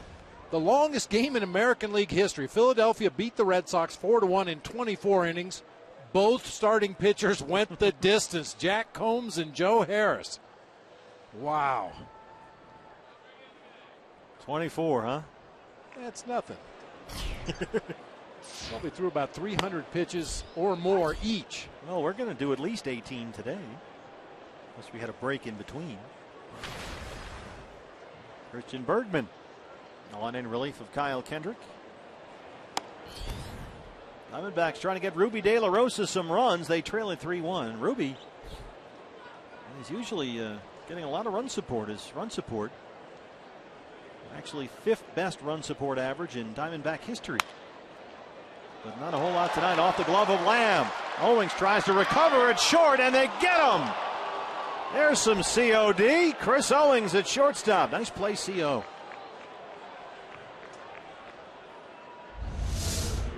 Don't quit on the play. That's something we've seen the Diamondbacks infielders do all season, whether it's Nick Ahmed at short or in this case Chris Owings. Yeah, knowing you got the pitcher running down that first base line, you still got time to get the out at first base. Don't quit on the play.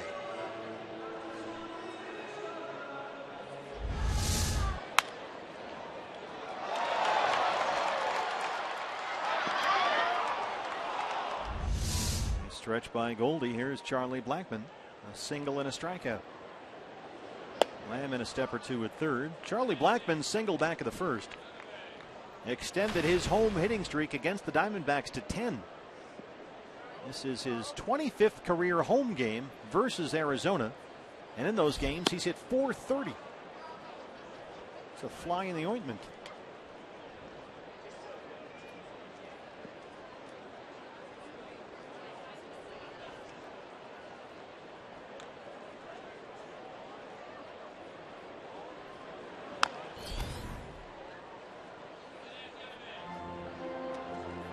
Look at that Ruby run support. One of the Diamondbacks' all-time leaders in terms of run support average. This is where he stands in the National League, right behind Waka Waka. Waka Waka.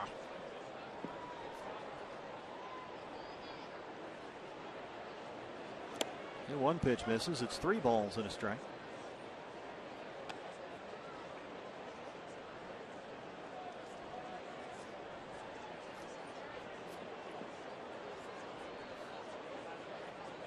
Ruby 70 pitches, only 46 strikes.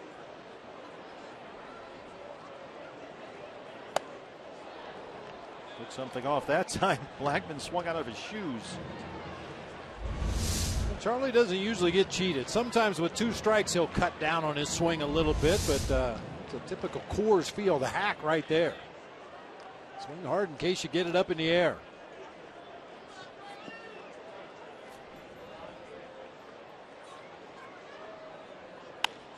It's a 3-2 up in the air. Peralta coming in.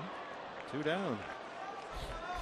Well, Ruby, after 4 of the first 5 Rockies hitters in the ball game, reached with base hits, has done a nice job, as he often does when he has early trouble, of settling down. He's given up only 2 hits since that first inning. One of them was the Arenado solo homer.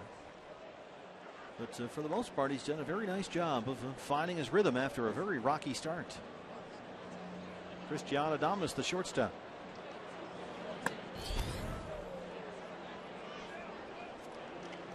Remember that last loss against the Cardinals at Chase Field, his previous start. Trying to figure out what went wrong there, almost mentally or emotionally right out of the gate, much like tonight. Chip Hale said Ruby's proven to the coaches what he's going to do out there. And in that game against the Cardinals, for some reason, they felt he was just trying too hard. You could sort of sense that out there. He just didn't look comfortable. He was very fidgety. But he's really settled into a rhythm now.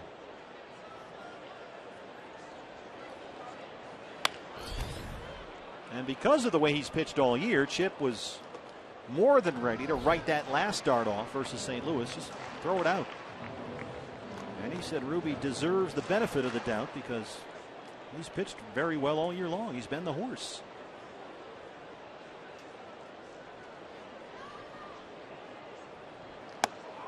And he's shown again tonight that if he can just get through that rocky inning or 2 early, he'll settle in and keep you in the ball game.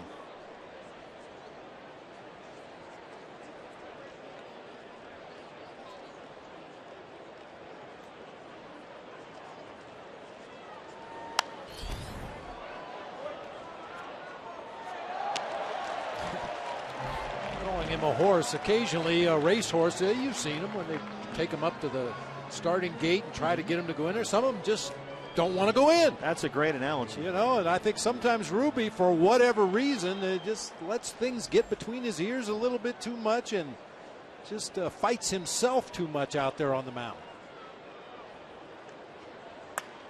Yeah, you have those horse races where they got 3 guys behind the horse and they're stuffing him in the gate, trying to shut the door behind him.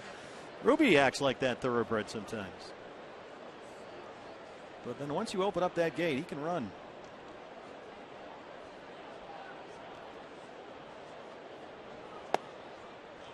Two and two. Good at bat here by Cristian Adames, just called up to the Rockies with September roster expansion.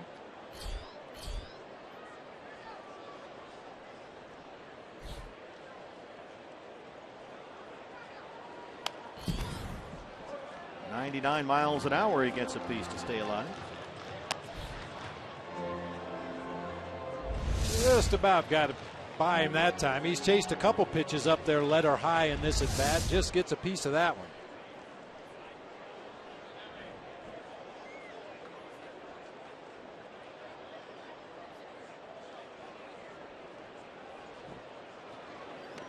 He hit him. Hit him with a 100-mile-an-hour fastball.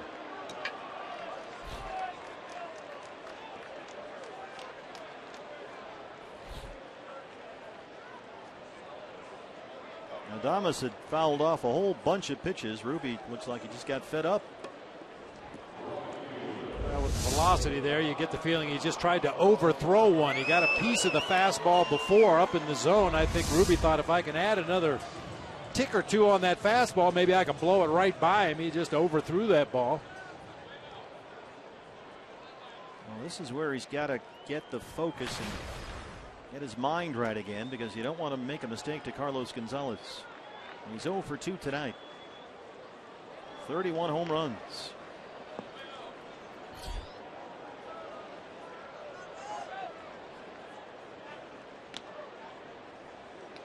D-backs have the shift on. Jake Lamb on the first base side of second. This is where it must really get tricky for that third baseman in this spot. When there's a runner on first base, he's got to play behind the umpire. And not only is he out of position as the third baseman, Jake Lamb, but if you can see where he is, he's got that second base umpire, Chris Siegel, right in front of him. And defenders will ask the umpire to move a step one direction or the other just to clear their line of vision into that hitting zone. Steve Finley used to do it from center field. He'd whistle into the second base umpire, "Hey, can you give me one step to your left?" But at least Finley was comfortable out there in center field, to say the least. For the third baseman playing in these new shifts, he's already on unfamiliar ground out there. Now he's got an umpire right in front of him. Got to worry about a ground ball, worry about maybe trying to turn a double play. Not in this case, however, but oftentimes. 1-1 on Cargo.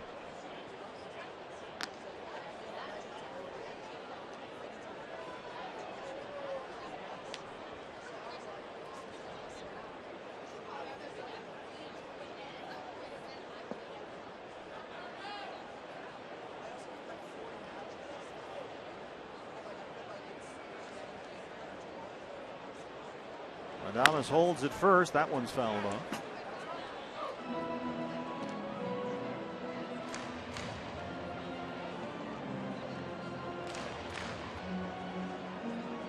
Cargo 0 for 4 last night. A walk, couple of strikeouts. Had a pinch hit RBI double in the 9th inning of the first game today. And that's still his only hit of the series.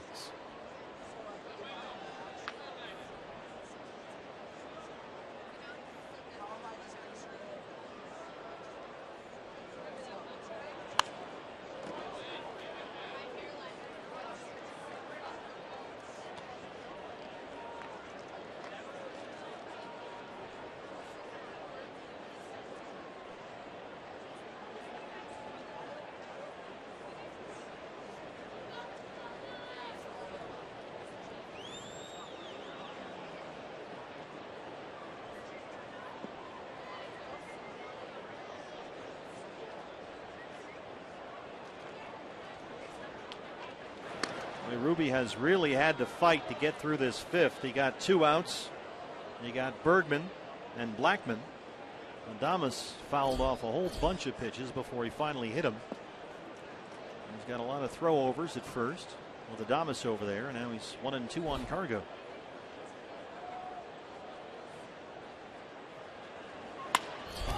In the air, right center field. David Peralta runs it down. We are through 5 in game 2. Diamondbacks, who won the first game, trail the second 3-1.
Arizona Tire Pros. For the best selection of Continental and General brand tires, visit your local Arizona Tire Pros location today. And by Phoenix International Raceway. Join PIR on November 15th for NASCAR. Visit us at phoenixraceway.com and get your tickets now. Hey, Diamondback fans, it's a doubleheader here at Coors Field. It's 2 for 1, and the D-backs are doing the same thing with tickets for the game against the Giants at Chase Field on Monday as David Peralta leads off the 6th inning. Only during this broadcast, fans, if you buy one ticket for that D-backs Giants game Monday, September 7th, you will get from the Diamondbacks another ticket free. Just go on the website, dbacks.com/tickets, and use the offer code 2 for 1. Adames has that one go through him. Peralta's aboard. Use the offer code 2 for 1. That's the number 2, FOR, the number 1, and get your tickets. The offer started at the beginning of this doubleheader. It expires when the doubleheader is over. So after this ball game, limit 6 tickets per person. Buy one ticket for the game against the Giants on Monday and get another one absolutely free. That's the 3rd Rockies error of this ball game. Peralta's aboard to lead off the 6th. Kind of defeats the purpose of a shift when they hit the ball right into the teeth of the shift and the guy can't make the play. It's the 2nd time tonight that Peralta's reached on an error. Wellington Castillo 0 for 2. Tell you what, the Giants, it's a tall order tonight. Giants are at the Dodgers after they played 14 innings last night, and sadly LA won the game. But tonight in LA, just underway at Dodger Stadium, Giants and Dodgers, Bumgarner and Greinke. No score in the first.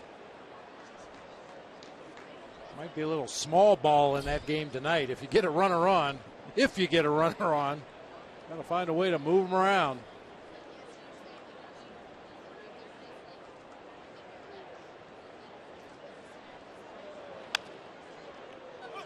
One and 2 on Beef Wellington.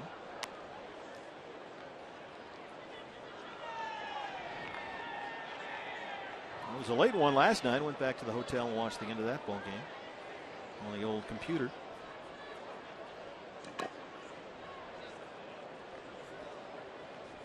You know, it was on the TV.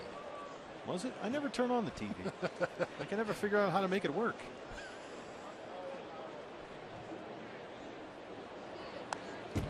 What channel was it on?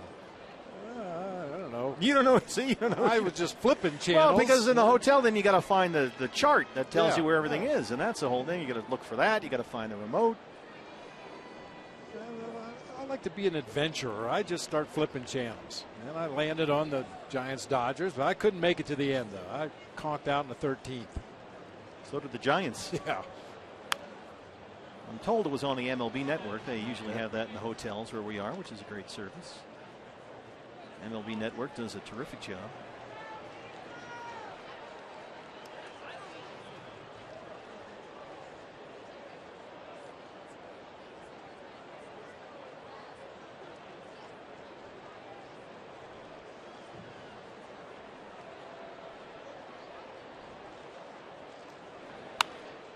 Other ones in the seats. Hey, D-backs fans, we are introducing to you brand new Pepsi Limon. It's made with just a hint of real lime juice.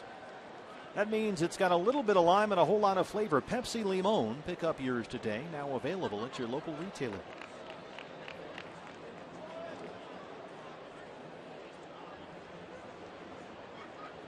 Castillo giving Bergman a battle here. Another 1-2 pitch.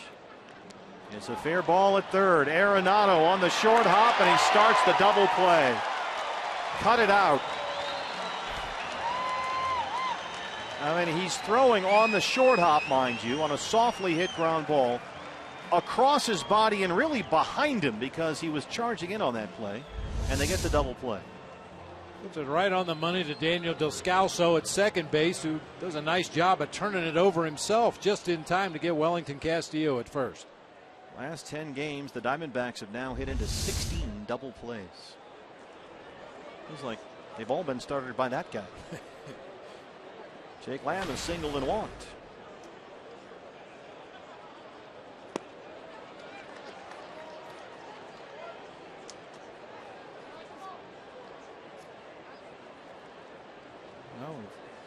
hit into a triple play in game 1 today. The first time any Diamondback has ever hit into a triple play. And it was Goldie of all people. First and second, nobody out in the 9th inning. He lined one with the runners on the move right to the shortstop, Jose Reyes, and the runners were easily doubled off with a triple play. Well, if a double play is a pitcher's best friend, what's a triple play? Boy, Arenado putting on a clinic once again down there tonight. He has such a strong throwing arm that on occasion he'll take an extra step or two longer than you think he should, like on this ball.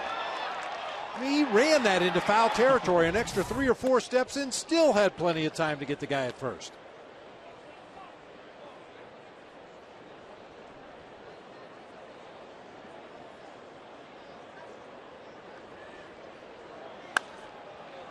This is popped up, shallow center.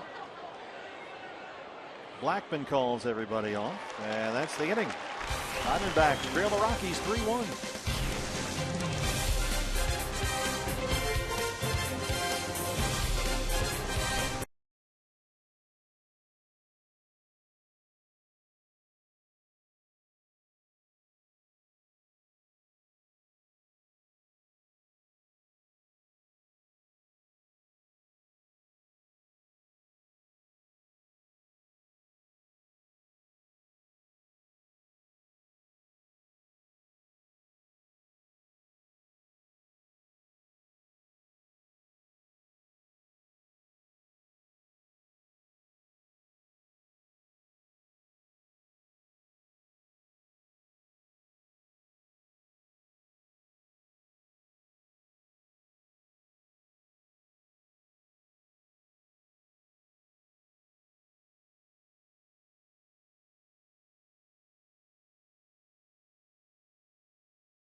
True HD on over 400 mobile and connected devices with MLB.TV Premium. Real-time highlights, live look-ins, pitch tracking widget, and more. Every night on every device. Blackout and other restrictions apply. Visit MLB.TV for details. It's a great service. Use it every day. Every day. Nolan Arenado leads off the 6th against Ruby De La Rosa, who trails at 3-1. Arenado, an RBI single in the first, a home run in the third.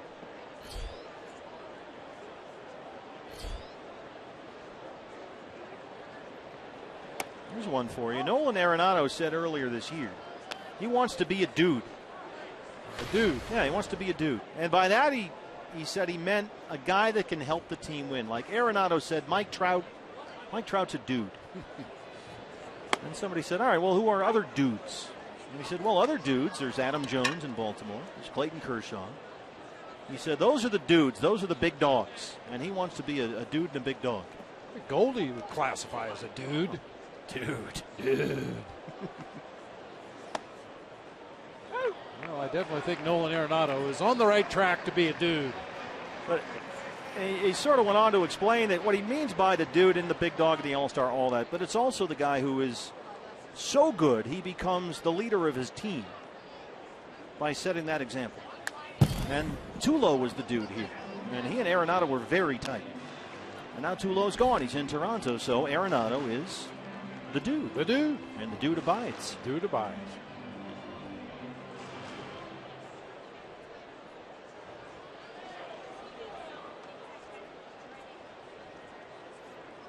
Ruby now at 90 pitches, 1-2 on the dude. Fisted in foul ground first base side. Goldie. One dude finds another.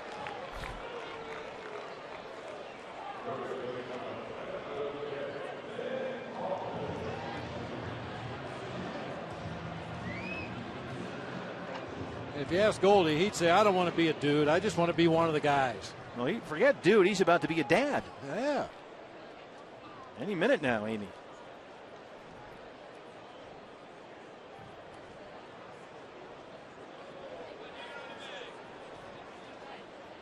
Ben Paulson was the dude last night, the walk-off single that won the opener. He had an RBI double in the first tonight. He's 1 for 2. You might know the story. I believe it was Mickey Mantle, maybe, was playing in a game. Similar situation to Goldie. His wife was due to have a baby any moment. And as he came up to take his at bat, the PA announcer said, now batting number 7, Mickey Mantle. Oh, by the way, Mickey, you're a dad. It's a girl. Wait, what? Well, if it was Bob Shepard, it would have been Mickey Mantle. It's a girl. Shallow left. Who's going to get there? Oh, Chris Sowings. What a play. Some COD in short left. That was a really hard play to get that one over the back. Then you go from Mickey Mantle to Willie Mays right there. Wow. Chaz Roberts air conditioning. Cool play of the game. Doesn't get much cooler than that. I mean, he was running on a dead sprint straight out to left field. Inciarte was playing so deep he had no chance to catch up to that ball. Nice play, CO. Tremendous. 2 down now for Matt McBride. Paulson probably figured he was going to get a base hit there. That would drop in. He ended up being a McBride's maid. Yeah. That's what happens when you listen to Mitch in the truck. He's been pushing that for the last day and a half. I finally gave in.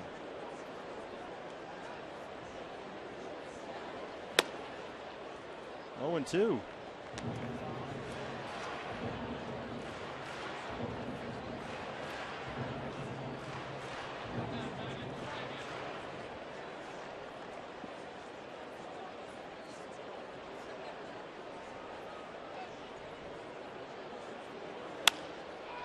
Chris Owings one more time. Ruby De La Rosa gets through the 6th. It's still 3-1 Colorado. Here's what's next, brought to you by CenturyLink. Phil Gosselin, who had a 3-run homer and an RBI double in Game 1, leads off the 7th in Game 2.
I think Chip Hale is giving Ruby De La Rosa the signal that you're done here. Ruby has not given up a base hit since the Arenado homer in the 3rd. And in fact, he's given up only 2 base hits since the 1st inning. But it looks like he might be done here. Pitcher is due up third in this inning, and the new pitcher for the Rockies is the right-hander Scott Oberg. Third tour of duty with the Rockies this year. He's been on that shuttle back and forth between AAA and the big leagues. 5.55 ERA. He's allowed 10 home runs, most among National League relievers, tied for most. Got a defensive change behind him. Matt McBride, who made the last out in the 6th, comes out of the ball game, and Brandon Barnes is out there in left. Phil Gosselin has hit into a double play and walked. And a double and a home run in game 1 today. His first 2 hits as a Diamondback. That's another classic case, Bob, of now we're going to have to start calling it Ruby-itis or something. We're going to have to figure out a diagnosis for this, because 4 of the first 5 Rockies hitters in the ballgame against Ruby had base hits. And remember, Adames was hit by a 100-mile-an-hour fastball from Ruby. And now Oberg comes out and plunks Gosselin to lead off the 7th. Adames hit back in the 5th. And I believe warnings have been issued after the most recent hit by pitch right there. He is wearing an elbow guard, which maybe helped a little bit right there.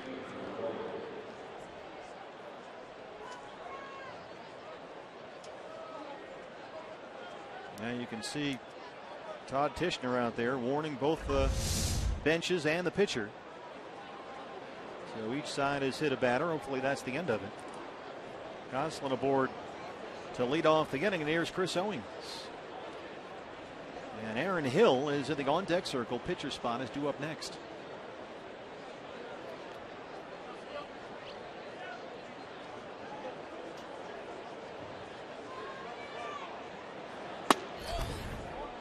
Just inside at 96, 1-0.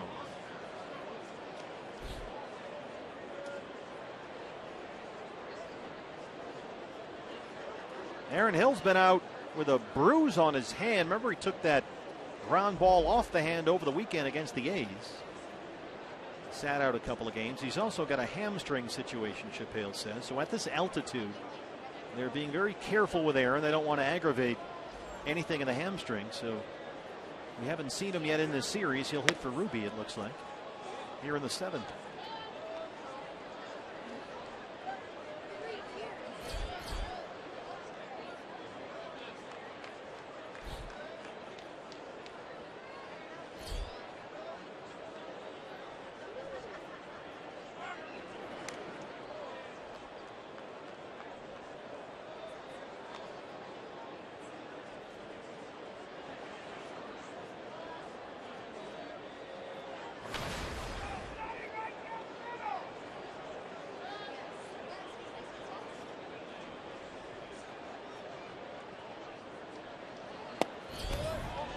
Missed at 95, and Owings is ahead 3 balls and no strikes. CO has made several sparkling defensive plays at shortstop tonight, but he's 0 for 2 so far at the plate.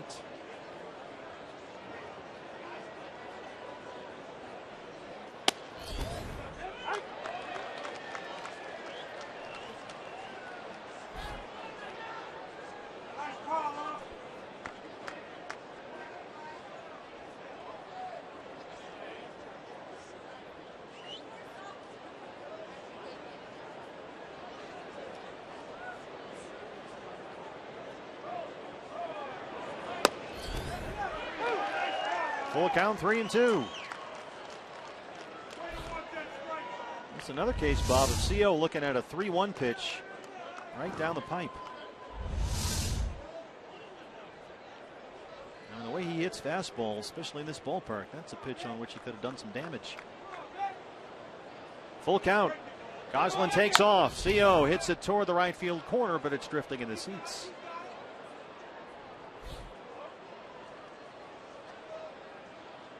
We've seen Chris all year long get himself behind in count. So oftentimes he'd be down 0-2, chasing breaking balls out of the zone. But we know when he gets a fastball, he can drive it. But he seems very tentative here when he's ahead in some counts now.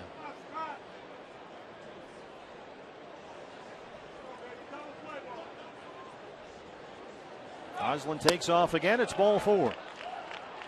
First two have reached for the Diamondbacks. Tying runs aboard with no outs in the 7th, and Aaron Hill will hit for Ruby De La Rosa.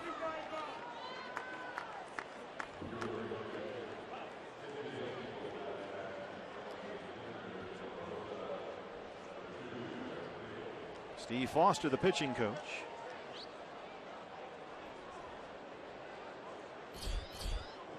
You know, the Diamondbacks aren't the only team that sends a pitching coach out every time there's a pinch hitter. Seems to be standard operating procedure in the game nowadays. When somebody that wasn't in the original starting lineup comes off the bench to pinch hit, you got to have a meeting on the mound and talk about it.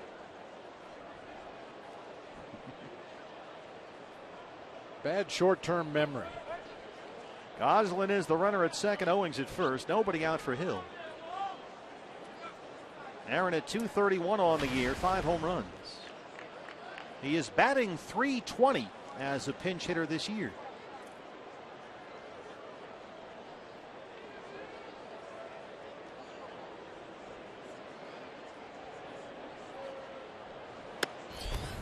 And Aaron, you might remember, took that hard ground ball off his right hand in the infield over the weekend. There was a bruise on the right hand. He did not play Sunday, did not play last night. So Chip trying to get him some time to heal up. But they need the bat right now. 2 on, nobody out. There's a strike, 1-1.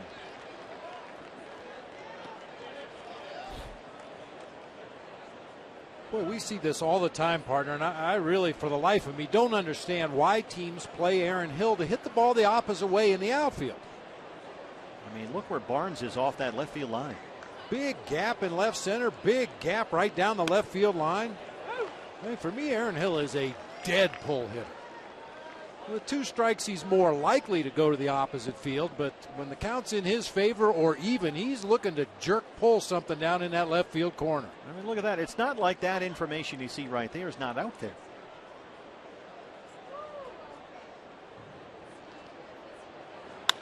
And sure enough, he drops it in there down the left field line. Here comes Goslin. Owings is on the run. They're going to wave him home. He's the tying run. There is no throw, and Aaron Hill comes up with a big 2-run double. We're all tied. You were saying something about being a dead pull hitter, Bob Brenly. I swear, and the Rockies aren't the only team that plays him that way in the outfield. But this time it really burns the Rockies. And with that bad hammy, Aaron will limp off, and Nick Ahmed will come in to run. That's where he lives. His entire career, he's been a dead pull fastball hitter. And you can see Barnes just came into your picture. Chris Owings comes all the way around from first base and scores without a play. So Ruby is off the hook for the loss. Walt Weiss coming out. Looks like a double switch here with Todd Tishner. Ahmed will run for Hill. He's the go-ahead run. Still no outs here in the 7th. And the Diamondbacks, who won game 1 here today, 6-4, have come back to tie game 2, 3-3. And we'll take a break from Coors Field.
is back. Another doubleheader filled with playoff implications. It's the Rays and the Yankees, followed by a big one in the NL Wild Card and the NL Central. The Pirates and the Cardinals. Coverage starts at 9:30 on Fox Sports 1 and streaming live on Fox Sports Go. A lot of laundry, BB, between the games of the doubleheader here for the whole Diamondback staff. Oh boy, my wife would love to have 2 of those right there. Those things going. Do a month's worth of laundry in about 10 minutes. Walt Weiss, it doesn't make a lot of sense. Here's Jairo Diaz. Now keep in mind, he brought in Oberg to start this inning, and he did it with a double switch. So he put Barnes in left field, replacing McBride. Well, Barnes just came out again. He burned him in basically 3 batters, and now Kyle Parker is in left field. That's their 3rd left fielder of the ballgame. The only possible explanation is that maybe Barnes hurt himself chasing that Aaron Hill drive down into the left field corner. That's the only thing I could think that could possibly cause you to make another change defensively in the same inning. So Inciarte's up there. Ahmed, the go-ahead run at second. Nobody out. Corners are in for the Rockies. And Ender gets it up in the air. Sure enough, it finds the new guy. Here comes Parker. And that's the first out in the 7th. He double switched to get Barnes in the ball game at the start of this half inning. Goslin got hit by a pitch. Owings walked. Aaron Hill had the RBI double. And then Barnes came out, and Parker's in there. And so is Jairo Diaz. Called from AAA Albuquerque about a week or so ago. 47 appearances in AAA, a 4.58 ERA. Trying to get that go-ahead run home from second. Here's AJ, 0-1.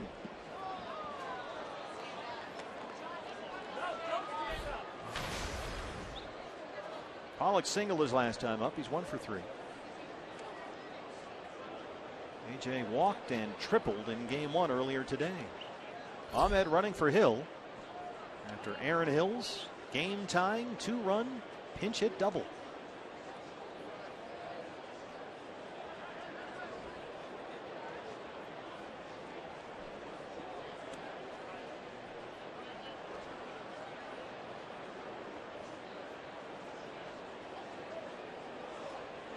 AJ, a career .356 hitter in this ballpark.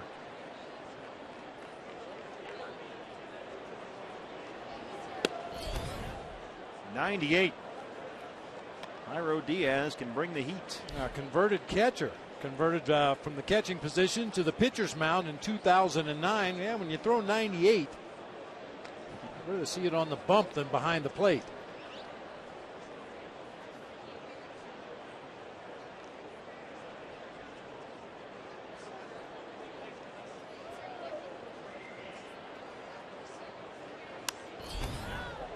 One and two. Enrique Burgos just called up today. September roster expansion. Burgos and Matt Stites added to the Diamondback bullpen. Brandon Drury added to the infield as well. Brandon made his major league debut at third base in game 1, went 0 for 4.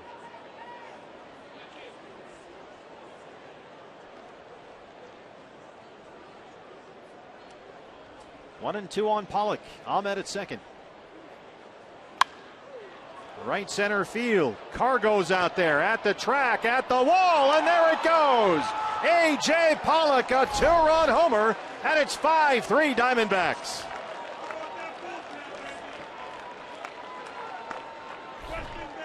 He homered here last night. He's got another one tonight.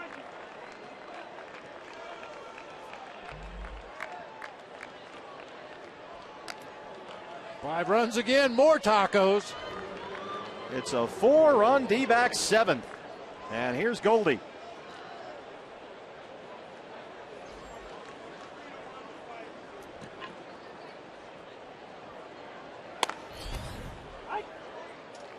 Well, if indeed the Rockies hit Goslin intentionally to start this inning to pay back for their batter getting hit by pitch, it sure backfired on him.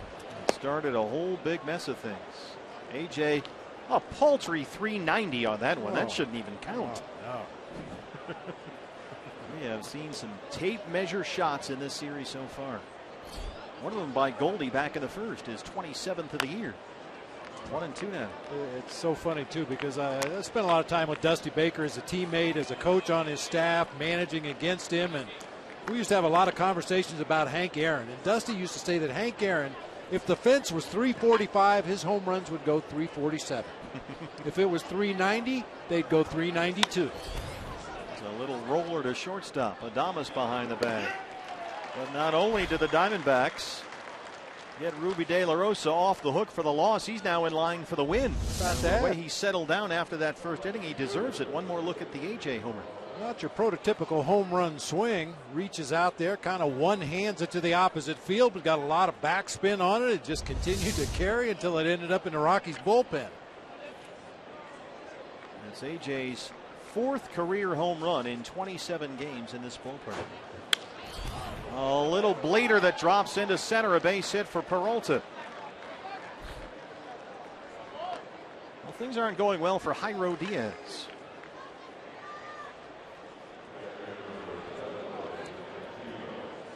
Brings up Wellington Castillo, who's 0 for 3.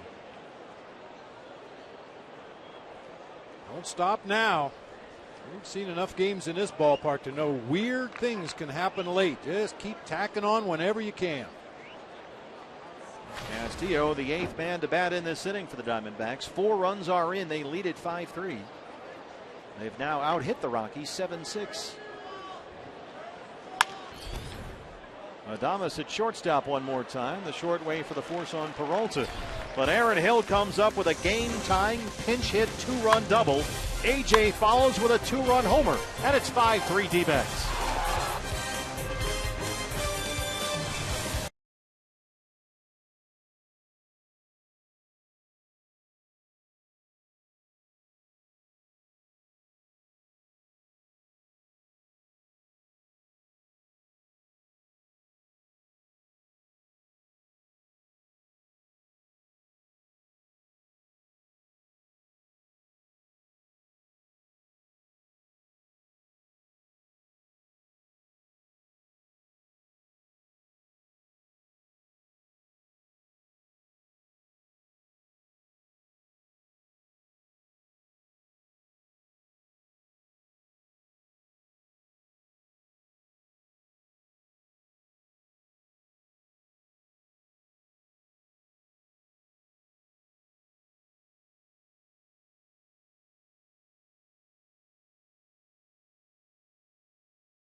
For a while, you basically just got to survive.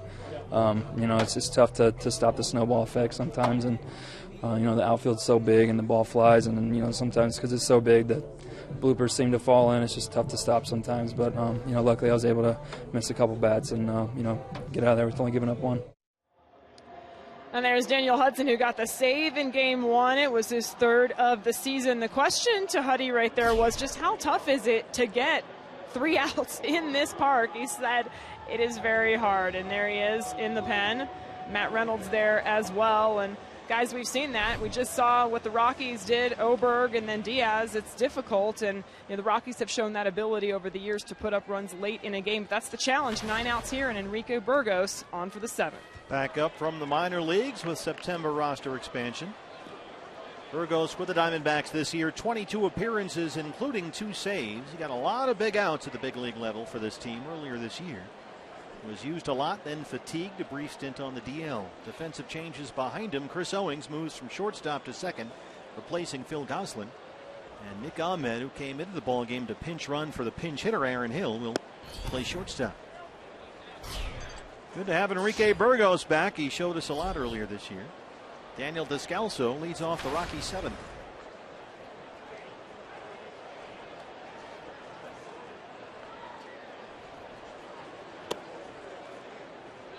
Now, there's two kinds of Ruby De La Rosa victories. There's the kind where he strikes everybody out, throws about 4 double play balls behind him, goes 7-8 innings, and just dominates. Then there's the kind like this that he might win tonight if they can close this thing out.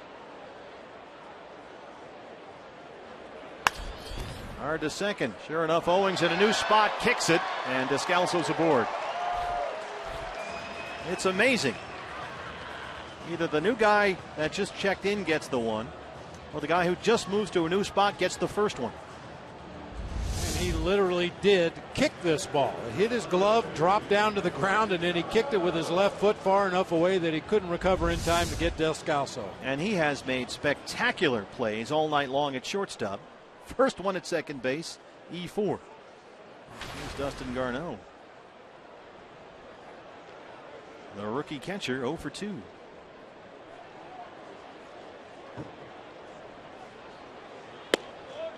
Going to say this kind of Ruby win, the kind where it's like a Rorschach test for the first inning or two. It's just a mess.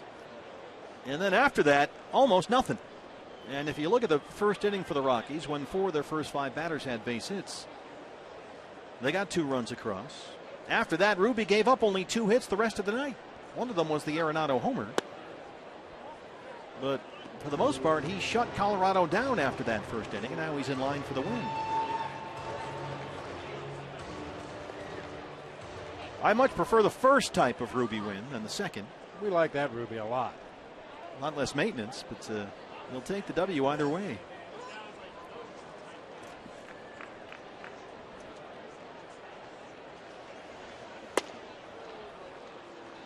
Enrique Burgos ahead 1-2. Burgos a big dude out there, 6'3", 250. And there's that slider. All 3 of them have been in the zone. The second one was called a ball.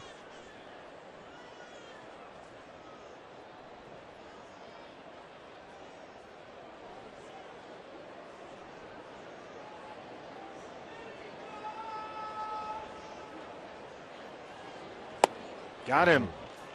That Enrique Burgos slider, that's the pitch to go along with that upper 90s fastball that makes him really hard to hit when he's on. It's not a big sweeping slider. He throws it so hard it doesn't take a lot of break, but just enough to keep it off the barrel, and in that case, off the bat completely. And it's the command of the fastball and the effective use of that pitch that has taken him from A ball last year, he was at Visalia, to the big leagues this year. Kyle Parker, one of a cavalcade of stars that Walt Weiss has used in left field tonight.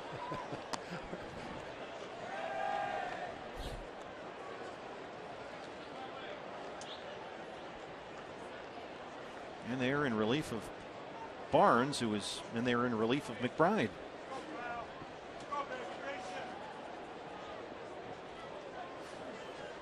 Well, the good news is he's out of outfielders on his bench.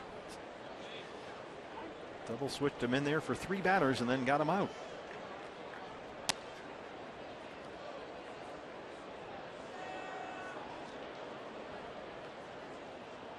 Now when I go back over the winter and look at the box score from this game in my little scorebook here, I'm going to see Barnes defense 7th, Parker defense 7th, and go, what happened there? What happened there?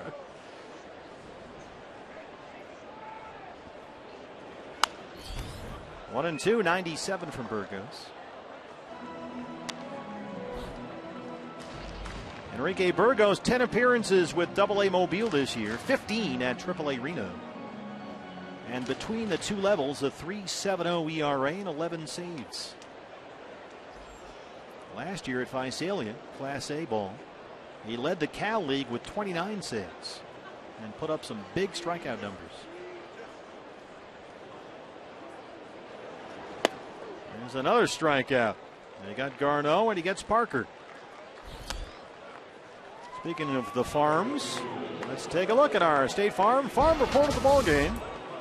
Zach Curtis, this is a guy that had a really good year last year at Hillsborough, Zach Curtis.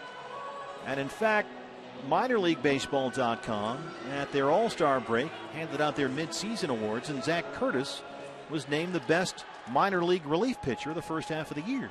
Not just for the Diamondbacks, in all of minor league baseball. So they've got something there. He's now at Kane County. There's Charlie Blackmon.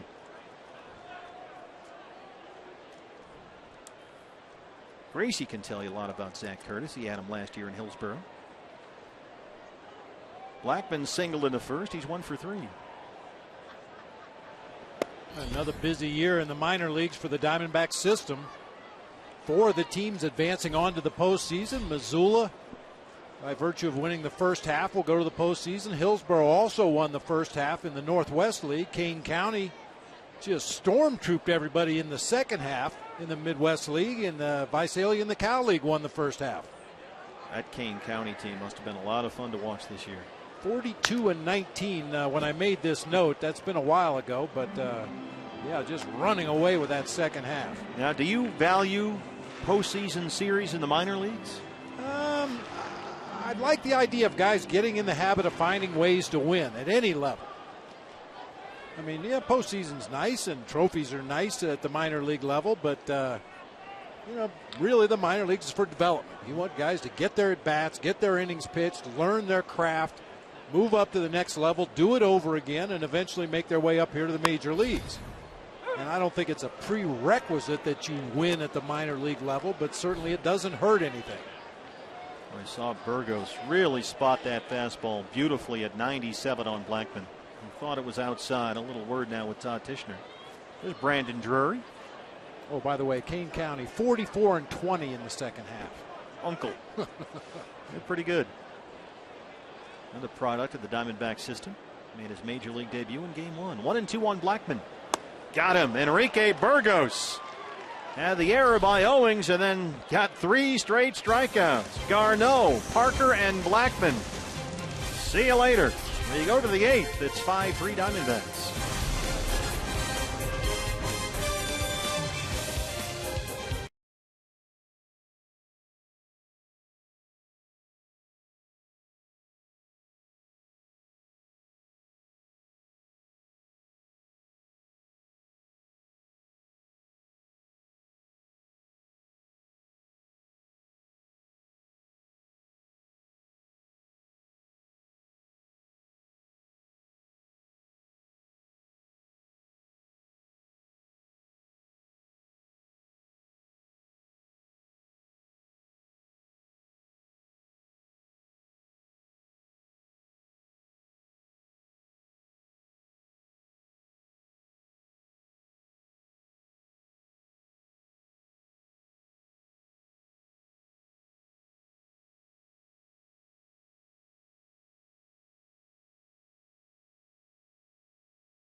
That was the Cox Gig Live high-speed highlights, 8th inning at Coors Field. Diamondback fans here with us. Hoping for a sweep. They won game 1. They lead game 2. 5-3 as Jake Lamb opens up the 8th against Jairo Diaz. A lot of Diamondback fans here, and this doubleheader fan's almost over. That means the Diamondbacks 2-for-1 ticket offer is almost over. It expires at the end of this ball game. A great opportunity to come out Labor Day and see the Diamondbacks for this game only. And the offer ends when the game ends. Buy 1 ticket for the D-backs Giants game, fans, Monday, September 7th, and the Diamondbacks will give you another ticket for free. Just go to dbacks.com/tickets. Use the offer code 2-for-1. That's the number 2, FOR, the number 1. And get your tickets. A limit of 6 tickets per person. So today's a doubleheader, kind of a 2-for-1 deal. Diamondbacks capitalizing on that theme. Buy a ticket to the game on Monday against the Giants and get another ticket for free. But the offer ends when the ball game ends. dbacks.com. 99 from Jairo Diaz, and Lamb fights it off. It's 2-2.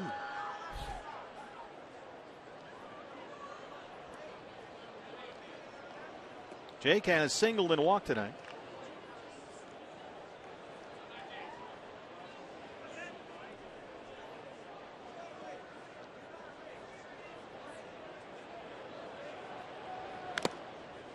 Rockies have the shift on. Arenado all by himself on the left-hand side.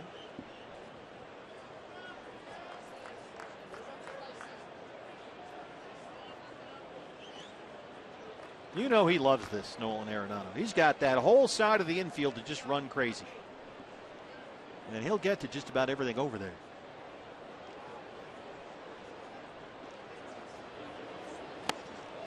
Jake Lamb strikes out to open up the 8th. Hey fans, as promised earlier, the Data Strong fan photo has been selected. Tweet your strongest fan photo to AZ Data Strong fan for a chance to be featured in a Diamondback broadcast. There's a catching picture for you. Nice. You were asking for those during our catcher show the other day. And it's brought to you by T-Mobile.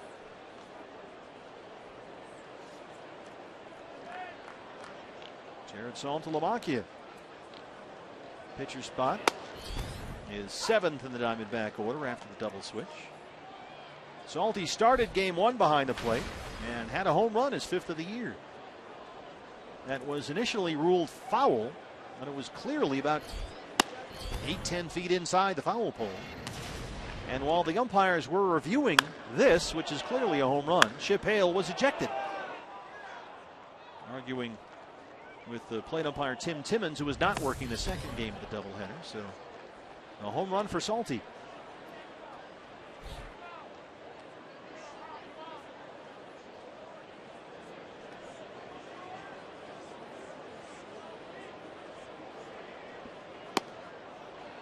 Two and two.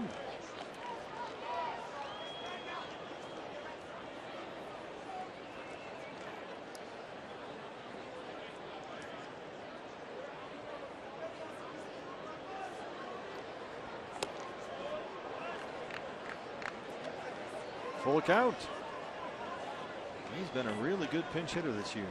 Between him and Aaron Hill, Diamondbacks, that bench is in pretty good shape. Owens would be next. Ahmed in the hole. Into the shift. It's off the wrist of Paulson. Makes a nice recovery. And Diaz is there. Somehow gets a foot on the bag. Nice play by the pitcher, Jairo Diaz, after Paulson clanked it but recovered. I was just saying about the Diamondbacks defense earlier, stay with the play. Diaz doesn't break stride at all, gets over to the base and somehow manages to keep his left foot on there as he stretched out to take that throw from Ben Paulson. That's pretty nice defensive play right there.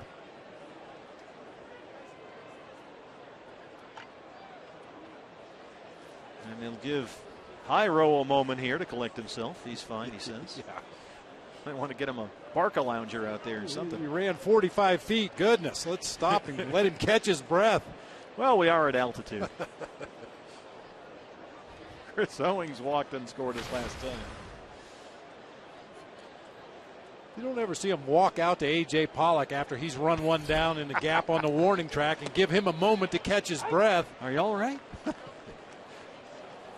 And there's that purple row of seats all along the upper section of the ballpark here at Coors Field. That is a mile high. Base hit for CO. He knocks it into the left center field gap, and Owings takes a big turn, and he'll stop there. A 2-out single for CO. He's now got 6 hits in his last 3 games.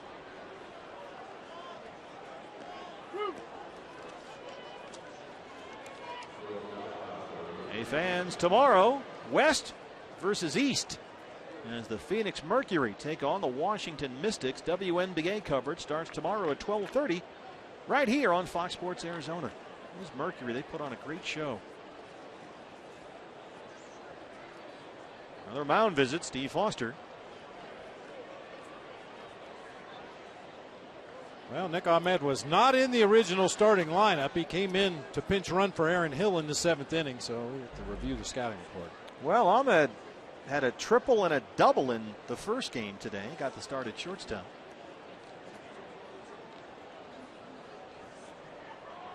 Either that or Jairo is really tired.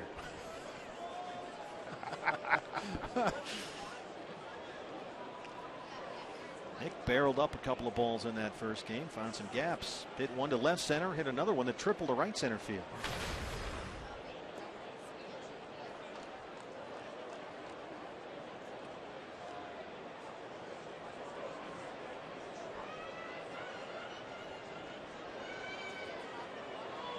There goes CO. Here's the throw from Garneau, and it's offline, and it rolls into center field. Owings gets third.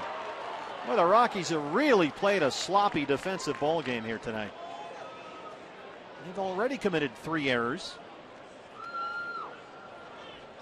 And there's number 4. Great jump over there by Chris Owings. Tough pitch to handle for Garneau, and it looked like he had no seams on that ball as he threw to second. It really tailed away from his target down there on into center field, and CO makes it all the way to third base after his 15th steal. And every run, as we found out last night, is critical here when you have the lead at Coors. You can't lead by enough. So nice pad run down there at third. Broken bat. Slow roller to Arenado. Strong throw, and he's got Ahmed. And they strand Owings. Bottom 8 coming up. Diamondbacks lead at 5-3.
Michigan coaching debut when that team up north takes on the Utah Utes. It's the season's biggest opener, and the only place you can see it is on Fox Sports 1 and streaming live on Fox Sports Go. See, that's terrible producing. Coverage begins Thursday at 4 Pacific, sponsored by Geico. That's terrible producing. You don't have the Ohio guy read the Michigan football promo. I mean, warned come on. him. That's terrible. Josh Golmenter, who threw 4 pitches in game 1 earlier today, out there to open up the 8th inning of game 2. Cristian Adames, the shortstop, leads it off. Cargo and Arenado behind him. So some big outs to get for the Diamondbacks here in the 8th. There's a strike, 0-1.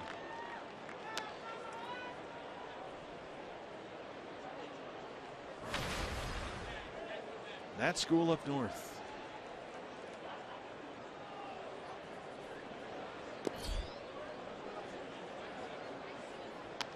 Now, as an Ohio U, I want to understand the hierarchy here.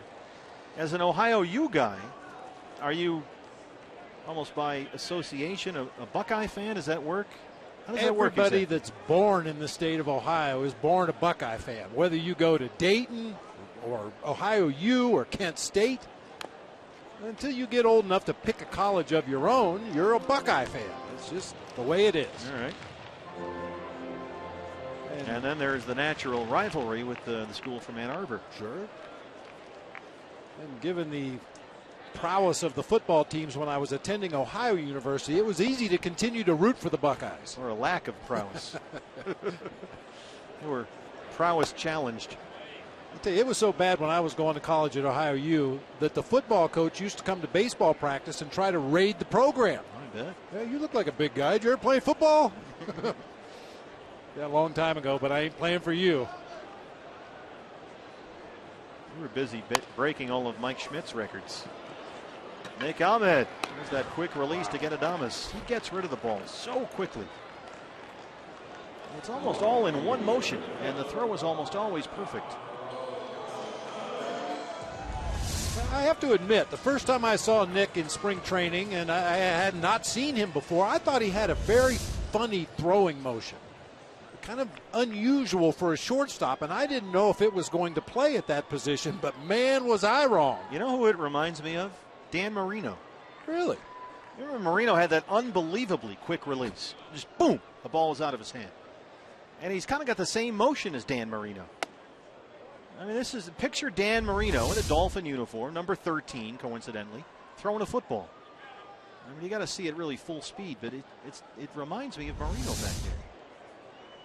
Well, that's a very valuable asset for any infielder, but especially a middle infielder, the ability to get that ball into and out of your glove quickly and make strong, accurate throws, and Nick does that regularly.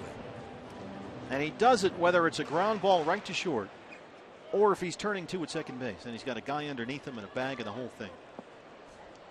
Where I really see it is on those slow choppers just past the mound where he has to charge hard, reach down, scoop the ground ball, and throws all in one motion. Goldie knocks it down. Coleman recovers, and they retire Cargo. That's a big out right there. And now he'll deal with Arenado. Now, here's from behind actual speed.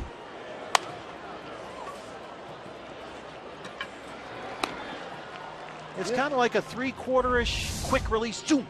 You know, and so much of the attention is drawn to his glove and his throwing arm, but I bet you Nick and Andy Green and Dave McKay, the guys that work so hard on infield fundamentals, would tell you it's his footwork that allows him to get rid of the ball as quickly as he does. Everything he does out there just perfectly suited to that position. And he has become one of the elite defenders in the major leagues in terms of defensive runs saved. He is in the upper echelon this year. Speaking of which, here's this guy. Arenado blasts it to left center. And it will one-hop the wall. Nolan Arenado. Ouch, quit it. His third hit tonight. He's a triple shy of the cycle.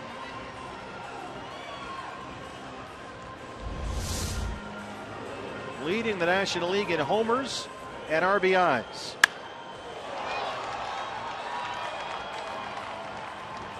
And now the Rockies will get the tying run to the plate with 2 outs in the 8th. It's Ben Paulson.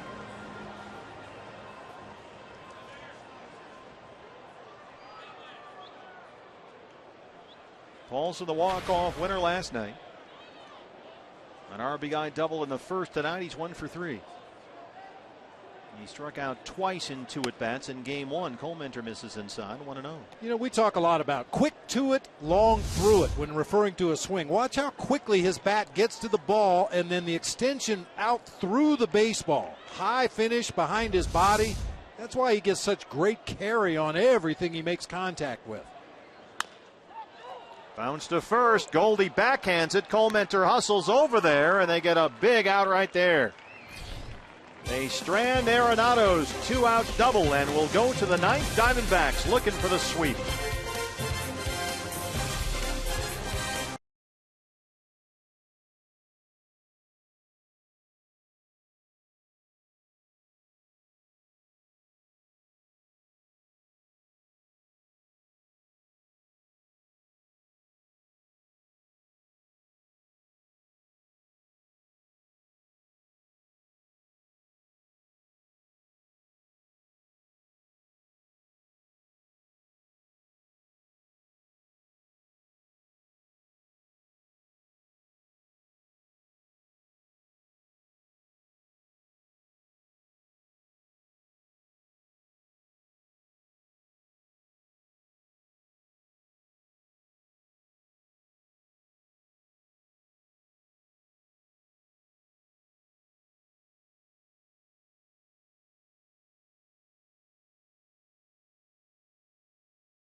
After they won game one today, 6-4.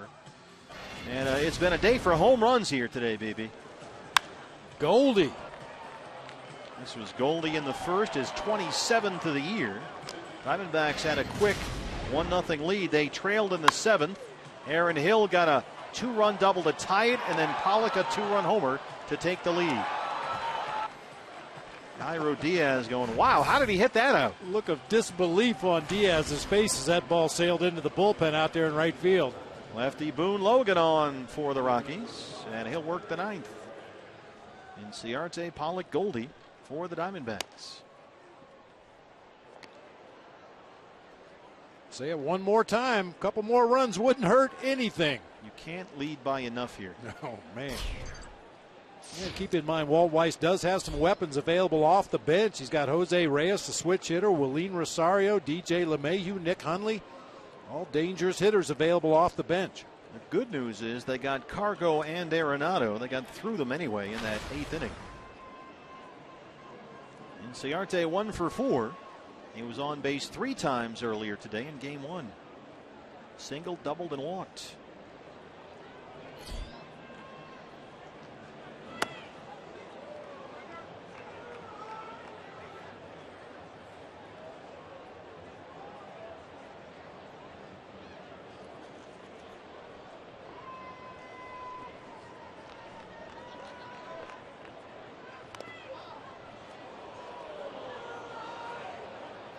Todd Tishner.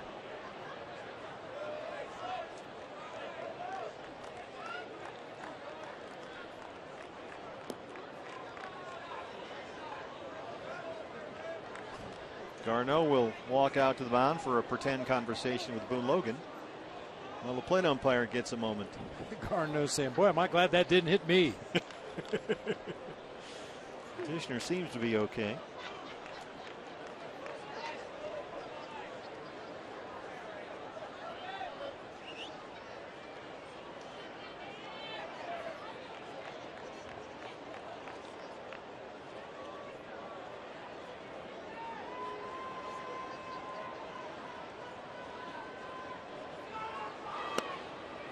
There's a strike.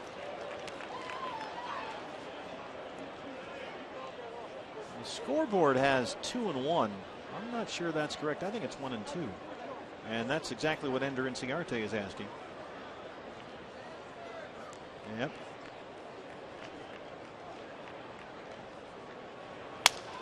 Reaches out and rolls it to second to Scalzo. Ender hustling all the way, 1 out.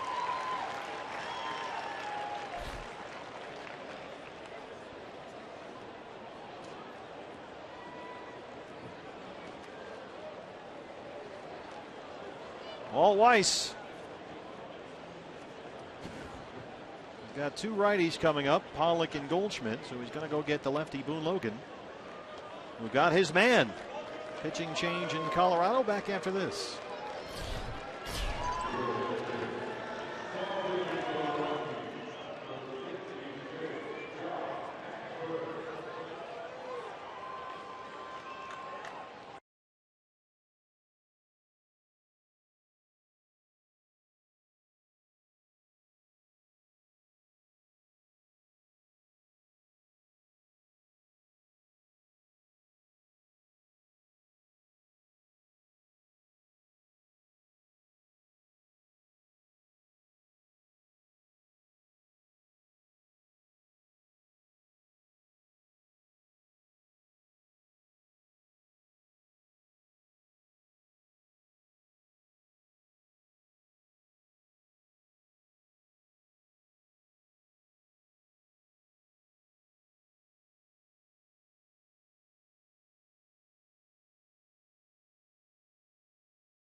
The right-hander, John Axford. It's been an up-and-down year for John Axford. Remember, his young son was bitten by a snake during spring training and was touch and go there for a while. He missed some time, and recently he blew 4 save opportunities in a 5-game span, and they thought that maybe he was still going through some family stuff, so they gave him some time off, and now he's back here in September. A 4.33 ERA. Remember some of the battles in our last series here that Axford had with Goldie. 2 very late in 2 different ball games, 2 epic at bats. And he'll face Goldie here, Pollock and then Goldschmidt with 1 down in the 9th.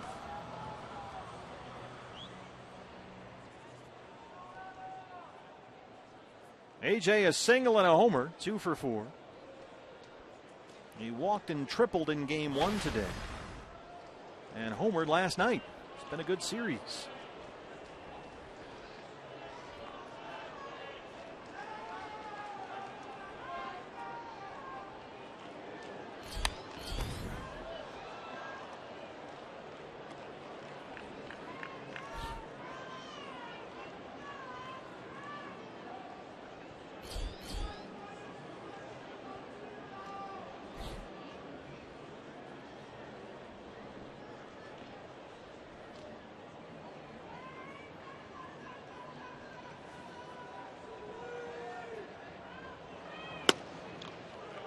Oh, 0-2.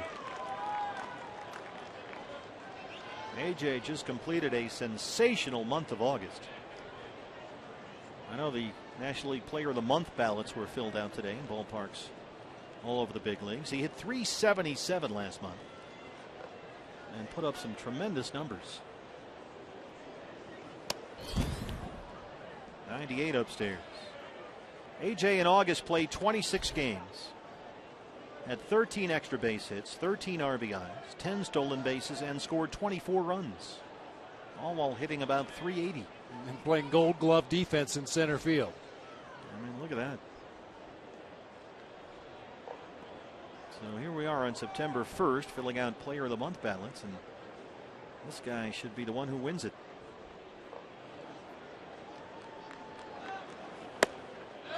Did he check? Yes, he did, says Mike Everett. 2-2.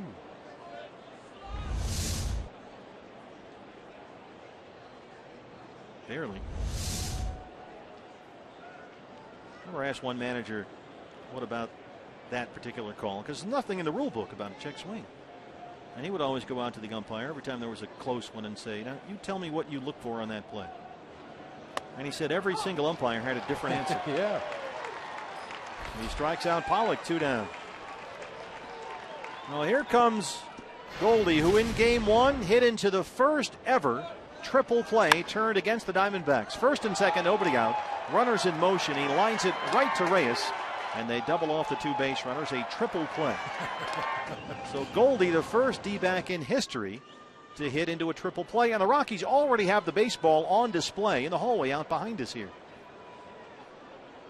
That was fast. We had an hour and a half between games.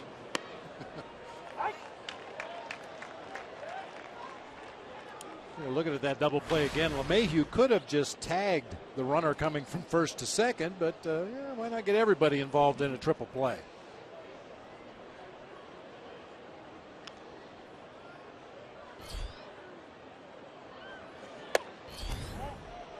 I mean, it happened in an instant. I mean, it's not one of those where they chase guys all over the field and you look up and that's 3 outs.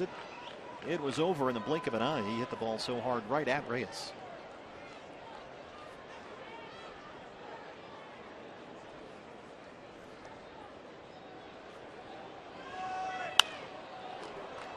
There's a fly ball to left center field. Blackman drifting over. Nobody up in the Diamondback bullpen right now as we go to the bottom of the 9th. So it'll be Josh Colmenter with a 2-run lead trying to close out a doubleheader sweep.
Josh Colmenter to close out game 2. Josh has one career save. That was April 9th of last year, a 4-inning save at San Francisco. He just needs 3 outs here after working the 8th inning. And the pitcher spot will lead off the 9th for Colorado. DJ LeMahieu will take the at-bat. He homered in his first at-bat in game 1. His 6th of the year, a new career high. 2 for 4 in the first game. And 3 for 5 last night. And keep in mind, we said earlier, you can't lead by too much in this ballpark, especially against this Rockies club. So far in this series, the Rockies in innings 1 through 7 have scored 6 runs. In innings 8 and 9, they've scored 6 runs. They are dangerous late. But it's LeMahieu, Descalso, and Garneau. 6, 7, 8 here in the Colorado 9th. And Colmenter behind 2-0.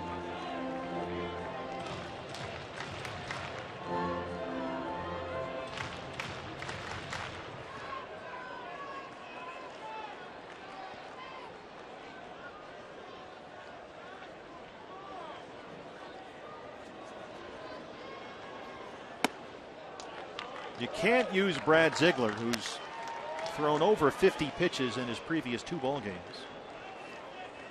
Daniel Hudson pitched earlier today, so considering Huddy's situation, that's not an option. They used Bracho in game 1. They used Reynolds, and they used Colmenter for that matter in game 1 today. You've already used Burgos tonight, so there's not a whole lot of options back there for Chip. Why not get Josh out there, get 3 more outs, and let's get out of here. But he's behind on LeMahieu, 3-1. Plus, you got another ball game tomorrow with Chase Anderson taking the mound. Hopefully, he'll pitch deep into the ball game. But if not, you want to make sure you've got some healthy, available arms down there for tomorrow's game. The only other option you might have back there is Matt Stites, who's got a lot of closing experience in the minor leagues. He was called up today along with Enrique Burgos, but they'll hand the ball to the veteran here. But he's gone full on LeMahieu. There's Matt Stites. 3-2 pitch.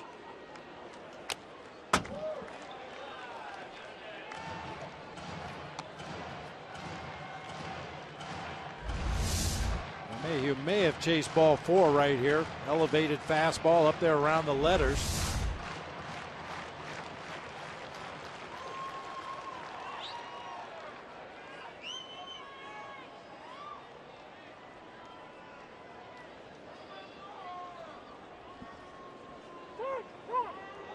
Late time granted by Todd Tishner back there.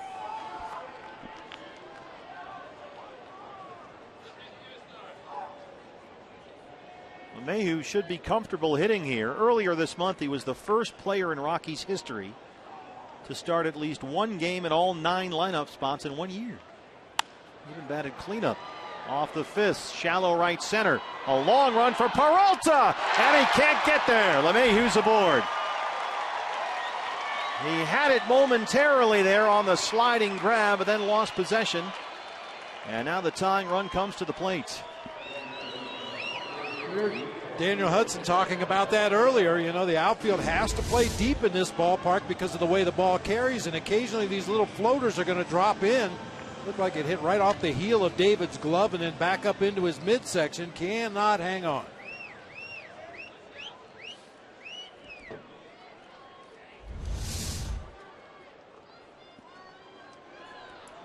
Base hit for LeMahieu. Tying run at the plate, nobody out. Daniel Descalso.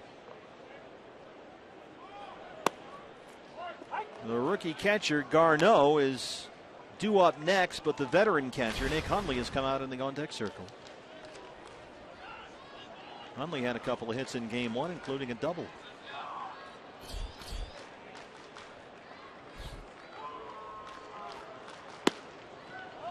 One and one.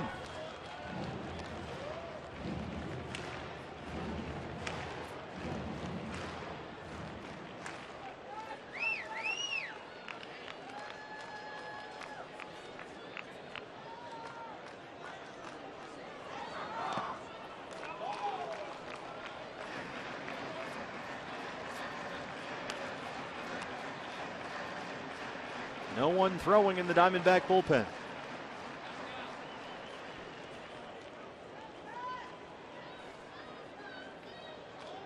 Josh worked only 1/3 of an inning in the first game today, threw only 4 pitches. And he's just over 20 pitches here in game 2.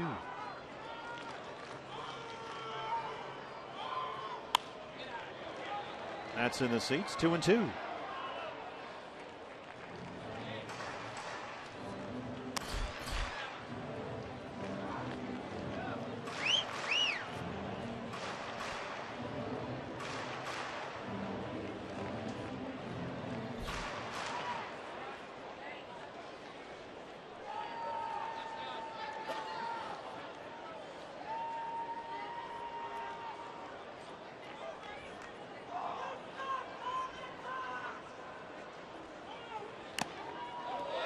Castillo can't hang on. Descalso stays alive at 2-2.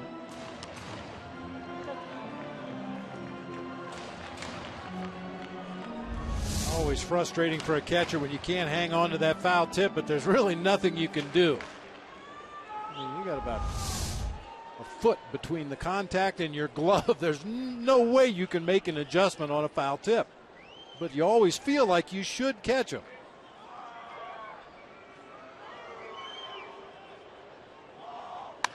Hard to first, Goldie. And now they've got LeMahieu hung up.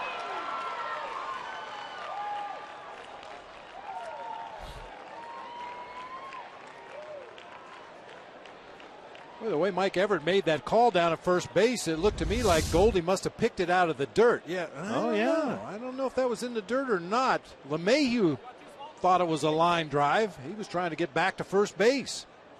Yeah, it was a ground ball. Right off the bat, it was a ground ball. My bad. So there's the force, and then they get to Descalso. So quickly, 2 down for Colementor.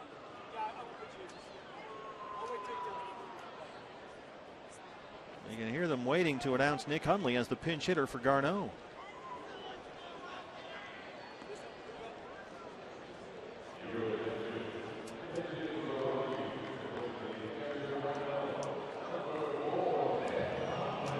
So it's Hundley with 2 outs and the base is empty. 2 for 4 in the game earlier today, a single and a double. He scored a run. At 300 on the year with 10 homers. 7 of those 10 homers have come here at Coors Field.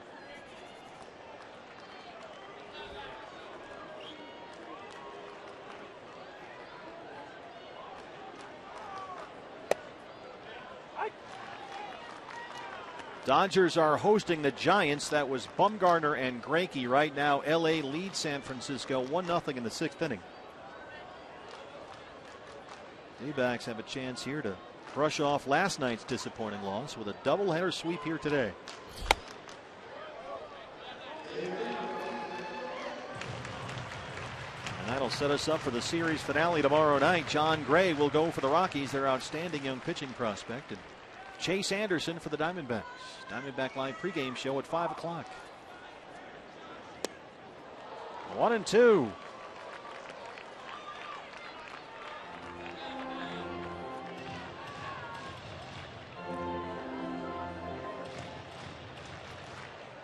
Colorado tonight has more errors than runs, 4-3.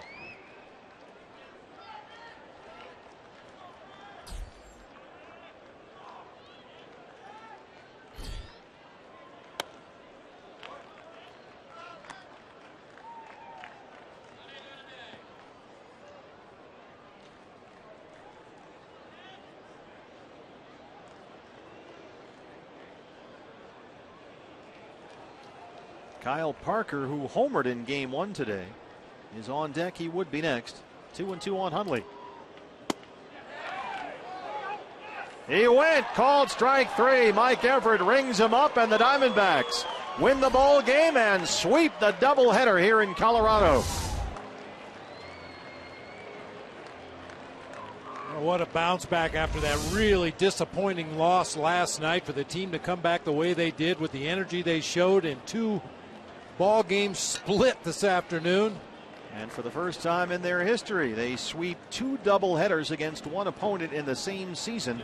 They win Game 1 6-4, 5-3 the final here in Game 2. And the Diamondbacks have suddenly won 2 in a row, and they get to 65 and 68 on the year. Diamondback Live postgame show is next here on Fox Sports Arizona. Reaction from what should be